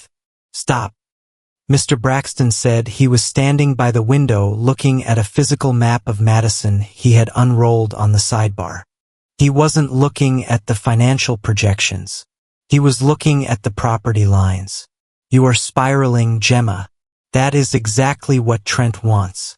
He filed that eviction notice to induce panic. He wants you to call him and beg for a deal. He is kicking me out of my home, I snapped. Panic is a reasonable response. He isn't kicking you out of anything, Braxton said calmly. He turned around, a small triumphant smile playing on his lips. Trent went to law school, I believe, but he clearly slept through his classes on corporate structure. He tapped the map. The eviction notice names the plaintiff as the estate of Daphne Moore. It claims that the estate is reclaiming its property, right? I said, and the estate owns my building. You told me that. No, Braxton corrected. I told you the estate owns Blue Spruce Properties. He walked over to the table and opened the massive binder, flipping to a section I hadn't read yet. Your mother didn't just buy the building, Gemma. She incorporated it. Blue Spruce Properties is a limited liability company. The trust is the sole shareholder. Yes, but the manager of the LLC, the only person with the legal authority to sign leases, order repairs, or issue eviction notices, is an independent party appointed for a 10-year term. I looked at the document. Who is the manager? I asked. Braxton pointed a thumb at his own chest. I am, and I assure you I have no intention of evicting my favorite tenant. But if the judge freezes the trust, the freeze applies to the trust's liquid assets. Sarah jumped in, catching on. Prevents the trust from spending money. It does not dissolve the existing contracts of its subsidiaries. Blue Spruce is a separate legal entity until a court orders the dissolution of the LLC, which would take years. Braxton is the boss. Trent has no standing. He is trying to evict you from a house he doesn't own using authority he doesn't have. I felt the air rush back into my lungs. So it is a bluff. It is a sloppy bluff, Braxton said. And we are going to use it. Sarah sat down at her computer, her fingers flying across the keyboard. I am drafting a motion to dismiss the eviction and a motion for sanctions against Trent for filing a frivolous claim. But we need to hit them harder. We need to make sure they are too busy putting out their own fires to light any more under you. The audit, I said. The loan bigger, Sarah said. She pulled up a new file on the screen. It was the result of the deep dive investigation into Harlan's collateral. We knew Heron was double dipping. Sarah said, we knew he borrowed from the trust to pay the bank. But look at this. She spun the monitor around. It was a list of assets pledged as collateral for the Aurora Holdings loan warehouse B400 Industrial Parkway. Fleet vehicles, trucks 40 through 55. Okay, I said. He pledged the trucks. Now look at this. Sarah clicked a second window. It was a UC filing a public record of collateral pledged to a commercial bank in Chicago 3 months after he signed the deal with my mother. Collateral warehouse B400 Industrial Parkway, fleet vehicles, trucks 40 through 55. He pledged the same assets twice, I whispered. That is fraud, Braxton said, his voice heavy with disapproval. It is bank fraud. It is wire fraud. And because he signed an affidavit to the bank stating the assets were unencumbered, it is perjury. If the bank finds out, Sarah said, they call the loan immediately and they call the district attorney. And if the trust finds out, I asked the trust, Braxton said, has a fiduciary duty to report criminal activity involving its collateral. If we submit this to the court, Gemma Harlan doesn't just lose his business, he goes to prison. I stared at the screen. Prison? I had wanted to beat him. I had wanted him to acknowledge me. I had wanted him to feel the powerlessness I had felt my whole life. But prison, that was a different kind of destruction. Do we do it? Sarah asked. It is the kill shot. I thought about the way he had looked at me in the coffee shop. The way he had threatened to destroy my reputation. The way Trent had smiled when he handed me the eviction notice. Not yet, I said.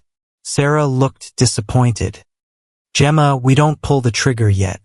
I said we show them the gun. While we were strategizing in the high-rise office, the Calloway family was fracturing in real time. I learned the details later from the deposition transcripts and the court records, but I can picture it as clearly as if I had been there. It happened in the living room of the Elm Street house, the war room as Trent called it. Bianca was sitting on the sofa surrounded by boxes of legal discovery documents. The court had ordered the release of Daphne's digital correspondence as part of the undue influence investigation. Trent and Heron were convinced the emails would prove my mother was senile or manipulated. They were looking for evidence of my villain. Instead, Bianca found a time capsule. She had clicked on a folder marked Draft Sent. It contained emails my mother had written, but never sent to Harlan, letters she had written to vent to clarify her thoughts to keep her sanity. But there was one email that had been sent. It was dated 3 years ago. The recipient was a secure scheduled delivery service set to release the email to Bianca's personal address only in the event of a legal challenge to the estate. The subject line was to Bianca. When you are ready. Bianca opened it. My dearest Bianca, if you are reading this, you are probably angry. You are probably sitting in a room with your father and brother, and they are telling you that I stole from you. They are telling you that Gemma is a thief. I cannot make you believe me. I can only tell you what I saw. I saw a little girl who loved to paint. Do you remember? You used to paint in the sunroom for hours. You were so happy. And then when you were 12, your father told you that artists were useless people who contribute nothing to the GDP. He threw your paints away. I found them in the trash. But I was too afraid to fish them out. I failed you that day. I watched you turn into a woman who values things over people because that was the only currency Harlan accepted. I watched you become hard because you thought hardness was strength. I left the money to Gemma, not because I love her more, but because she knows how to live without it.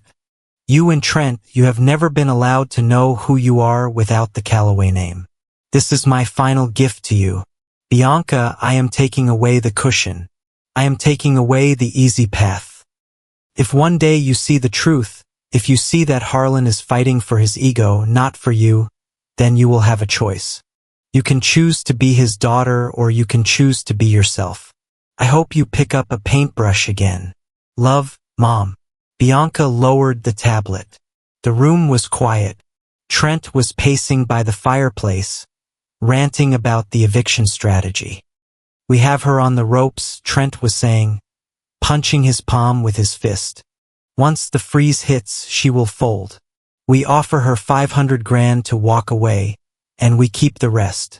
Dad, you need to call the bank and tell them the liquidity is coming. I am handling the bank, Harlan muttered, pouring himself a drink. It was 11 in the morning. Bianca, are you listening? Trent snapped. You need to post another video. Cry this time. Say you found letters where she threatened Mom. Bianca looked at her brother for the first time. She saw the desperation sweating through his expensive shirt. She saw the cruelty that he wore like a cologne. No, Bianca said. Trent stopped pacing. Excuse me, I am not posting anything, Bianca said. Her voice was quiet, but it didn't shake. And I am not lying anymore. Lying? Harlan turned around, the ice clinking in his glass. We are fighting for our birthright, Bianca. We are fighting against a usurper. She isn't a usurper, Bianca said. She is your stepdaughter and Mom. Mom was scared of you. Don't be ridiculous. Harlan scoffed. She was. Bianca stood up. She was terrified. And so am I. And so is Trent, though he is too stupid to admit it. Watch your mouth. Trent stepped forward, his face flushing red. You are going soft. Did she get to you? Did Gemma offer you a cut? Gemma hasn't spoken to me in years, Bianca said. Because we treated her like garbage, just like Dad taught us. She picked up her purse. Where are you going? Heron demanded. We have a strategy meeting with Sterling at noon. I am going home, Bianca said, and I am deleting the posts. If you walk out that door, Harlan threatened, pointing a finger at her. You are out of this family. You get nothing from the settlement. Nothing. Bianca looked at her father. She looked at the man who had thrown away her paints. You don't have anything to give, Dad, she said. I think we both know that. She walked out. The door clicked shut, leaving Harlan and Trent alone in the silence of a house that was slowly being stripped of its lies. The hearing for the emergency asset freeze was scheduled for 2 o'clock in the afternoon on Thursday. The courtroom was packed. The press had gotten wind of the Calloway War, and there were reporters in the back row. Harlan loved an audience usually, but today he looked like a man walking to the gallows. He sat at the plaintiff's table, drumming his fingers on the wood. Trent sat next to him, looking furious. Bianca's chair was empty. Judge Holloway entered. She did not look pleased. I have reviewed the motion for the emergency freeze, she said, cutting straight to the chase. And I have reviewed the defense's counter-motion regarding the eviction notice. She looked at Harlan's lawyer. Counsel, your client attempted to evict the defendant from a property owned by a limited liability company that is not a party to this lawsuit. That is a gross overreach of jurisdiction. Your Honor, the lawyer stammered. We argued that the LLC is a pierced veil. You argued no such thing in your brief. The judge snapped. You simply tried to bully a tenant. The eviction is stayed. The motion is denied with prejudice. I let out a breath I had been holding for 2 days. The house was safe. Now, the judge continued.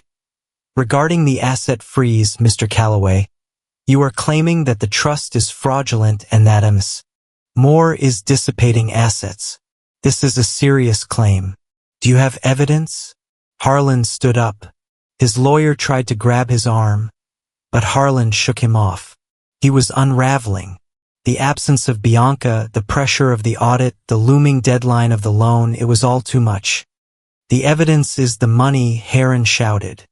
She has $19 million that belongs to my company. The courtroom went deadly silent. Mr. Calloway, the judge said, "Please address the court through your counsel." "I don't have time for counsel," Harlan yelled. His face was a map of broken veins. "You don't understand. The notes are due. The 15th is next week. If I don't get access to that capital, the bank calls the paper. I need that money." He stopped. He realized too late what he had just said. He hadn't said, "I deserve justice." He hadn't said, "My wife was manipulated." He had said, "I need the money to pay my debts." Sarah Jenkins stood up slowly. She didn't need to shout. The room was so quiet, a pin drop would have sounded like a gunshot. "Your Honor," Sarah said, "the plaintiff has just admitted on the record that his motivation for this lawsuit is not the validity of the trust, but his own personal insolvency. He is seeking to access the trust assets to settle unrelated commercial debts." She picked up the file containing the UCCC fraud evidence. Furthermore, Sarah continued, "We have evidence that the debts in question are secured by fraudulent collateral. Mr. Calloway is not here seeking equity. He is here seeking a bailout for criminal mismanagement." Heron looked around the room. He looked at the judge whose face had turned to stone. He looked at Trent, who had buried his face in his hands. He looked at the reporters who were scribbling furiously. And then he looked at me. He didn't look scary anymore. He didn't look powerful. He looked like a small, sad man standing in the wreckage of his own ego. "It is my money," he whispered, his voice cracking. "I earned it. I am the husband." "You were the husband," Braxton said from the seat beside me, loud enough for Harlan to hear. "But you were never the partner." The judge slammed the gavel. "I have heard enough," she said. "We will reconvene in 10 minutes to discuss the dismissal of this case. And Mr. Calloway, I suggest you use those 10 minutes to call a criminal defense attorney." Harlan collapsed into his chair. The air in the room felt lighter, cleaner. The storm had broken. The roof had held. And for the first time, I knew I really truly knew that I was going to keep the keys. The recess lasted exactly 10 minutes. But in that short span of time, the atmosphere in the courtroom had shifted from a battleground to a funeral parlor. When Judge Holloway swept back into the room, her robe billowing like a storm cloud, she did not look at her docket. She looked directly at Harlan Calloway. We stood. The bailiff called the court to order. I glanced at Harlan. He was sitting slumped in his chair, his skin the color of old parchment. Trent was whispering frantically into his ear, likely scheming another move, another lie. But Harlan wasn't listening. He was staring at the empty space where his future used to be. "Please be seated," the judge commanded. She adjusted her glasses and picked up a single sheet of paper. She didn't shuffle through the mountains of evidence. She didn't need to. The truth had been laid bare, not by my lawyers, but by Harlan's own arrogance. This court has heard the arguments regarding the validity of the Daphne Moore Trust. Judge Holloway began. Her voice was crisp, echoing off the wood paneling. The plaintiff, Mr. Calloway, alleges that the deceased was mentally incompetent and subject to undue influence. However, over the course of these proceedings, the court has seen zero medical evidence to support this claim. What the court has seen is a consistent documented history of a woman who was highly capable, financially literate, and meticulously prepared. She looked over her reading glasses at Harlan's legal team. The plaintiff has also admitted on the record that the motivation for this contest is personal financial insolvency. This court is not a bank, Mr. Calloway, and a lawsuit is not a line of credit. Harlan flinched. It was a small movement like a man bracing for a physical blow. Therefore, the judge declared, bringing the gavel down with a sharp final crack. The motion to invalidate the trust is denied. The motion to freeze the assets is denied. The trust stands as written. Ms. Moore is the sole and rightful beneficiary of all assets contained within the Daphne Moore Trust, including the subsidiary known as Aurora Holdings. I felt a hand squeeze my shoulder. It was Sarah. I let out a breath that felt like it had been stuck in my chest for 30 years. It was over. The money was mine. The house was mine. But the judge wasn't finished. Furthermore, she continued, her voice hardening, given the frivolous nature of this litigation and the clear intent to use the legal system to harass the defendant into a settlement, I am invoking the bad faith exception regarding legal costs. The plaintiff, Mr. Calloway, is ordered to pay the full legal fees for the defense effective immediately. Trent stood up, his face purple. We can't pay that. You know we can't pay that. Sit down, sir. The bailiff barked, stepping forward. That brings me to my final ruling, Judge Holloway said, ignoring Trent's outburst. She picked up a separate file, the one Sarah had submitted regarding the double-paged collateral. During the discovery phase of this trial, evidence was submitted suggesting that the plaintiff, Mr. Calloway, pledged the same commercial assets as collateral to two different lenders without disclosure, specifically the fleet and warehouse of Calloway Logistics. The room went deadly silent. This was the moment the civil case turned into something much darker. This court has a mandatory reporting duty, the judge said. I am referring the files regarding Mr. Calloway's financial disclosures to the district attorney's office for an investigation into bank fraud and perjury. The civil matter is closed.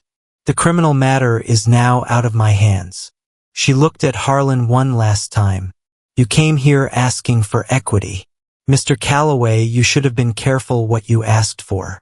Court is adjourned. The gavel struck. It was the sound of a guillotine blade dropping. Harlan didn't move.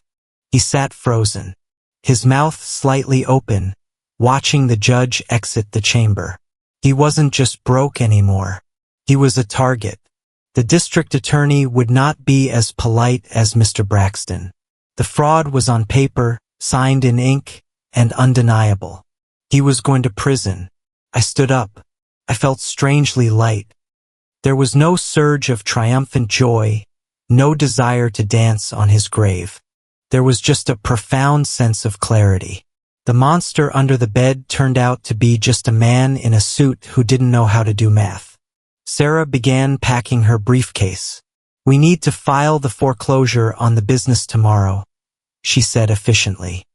Before the DA freezes his assets, we need to secure the warehouse. Do it, I said. I turned to leave, but the aisle was blocked. Bianca was standing there. She looked different. The polished, haughty armor she usually wore was gone. Her hair was pulled back in a messy bun, and she was wearing a simple coat, not the designer furs she usually flaunted. She looked at me, and for the first time her eyes were clear. Heron scrambled up from his chair, clutching his chest. He saw Bianca and reached out for her, desperate for an ally. Bianca, he rasped. Bianca, listen to me. We need to appeal. We need to call the senator.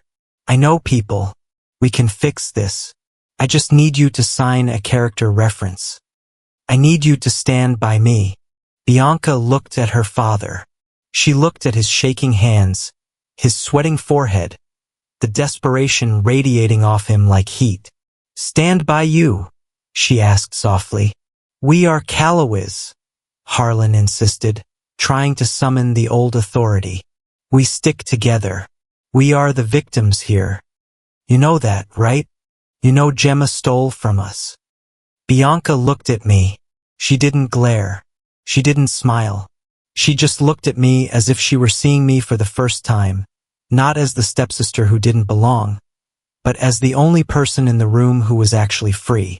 She didn't steal anything, Dad. Bianca said. She just survived. You don't be stupid, Trent hissed, coming up behind her. We have to stick together. If he goes down, the name goes down. We lose everything. Bianca stepped back, creating a physical distance between herself and the two men. I don't want the name, she said. What are you saying? Harlan demanded. Where are you going? Bianca hesitated. She looked at the door. The world outside was uncertain.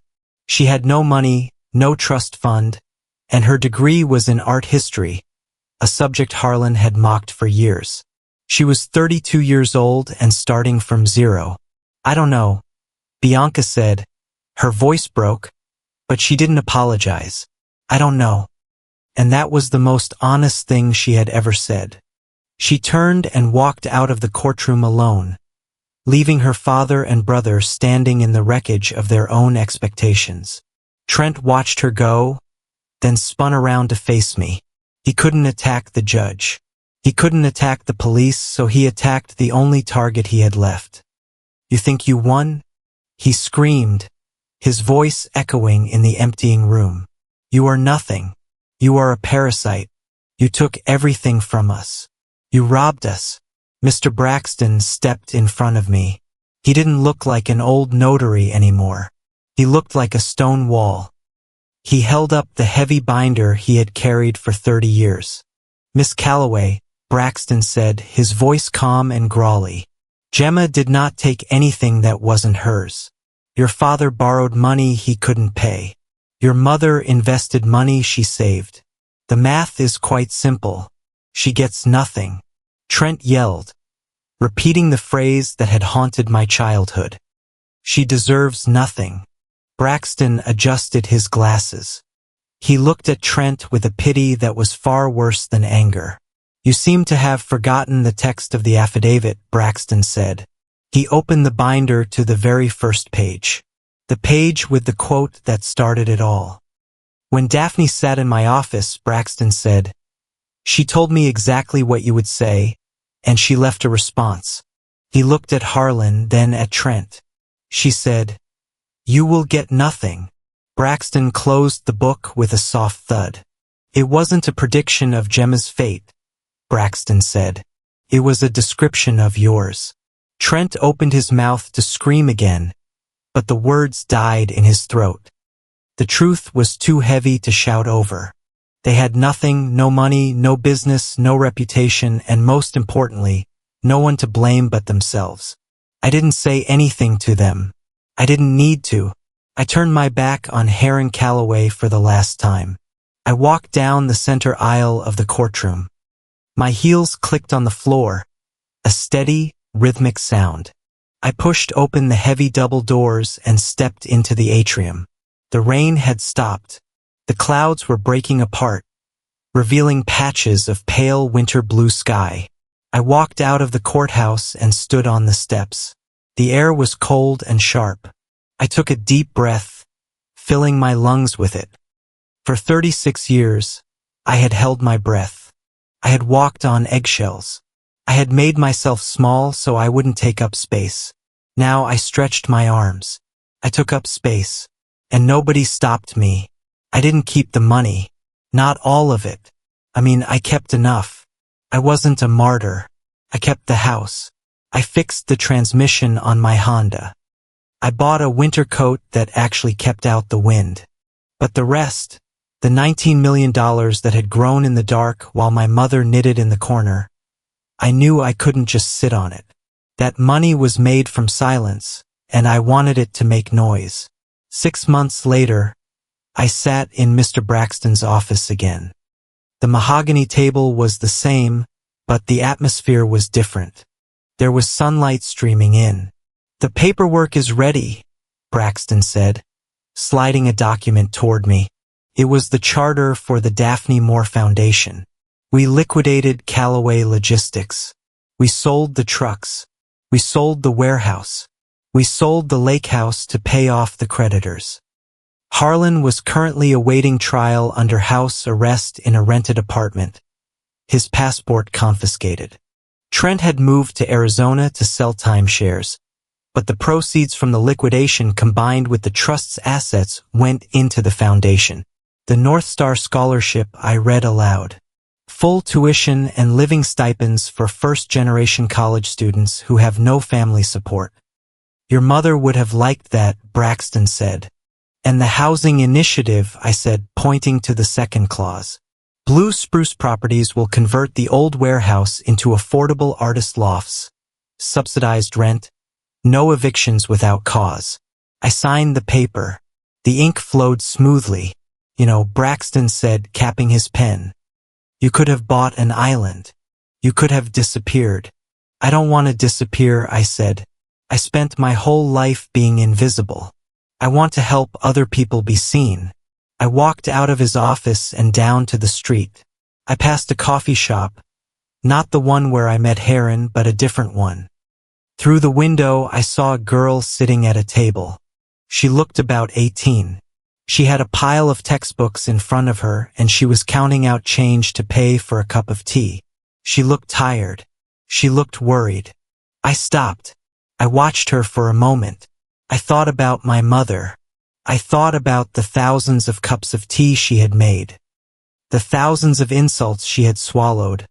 The years of planning she had endured just so I could stand here today.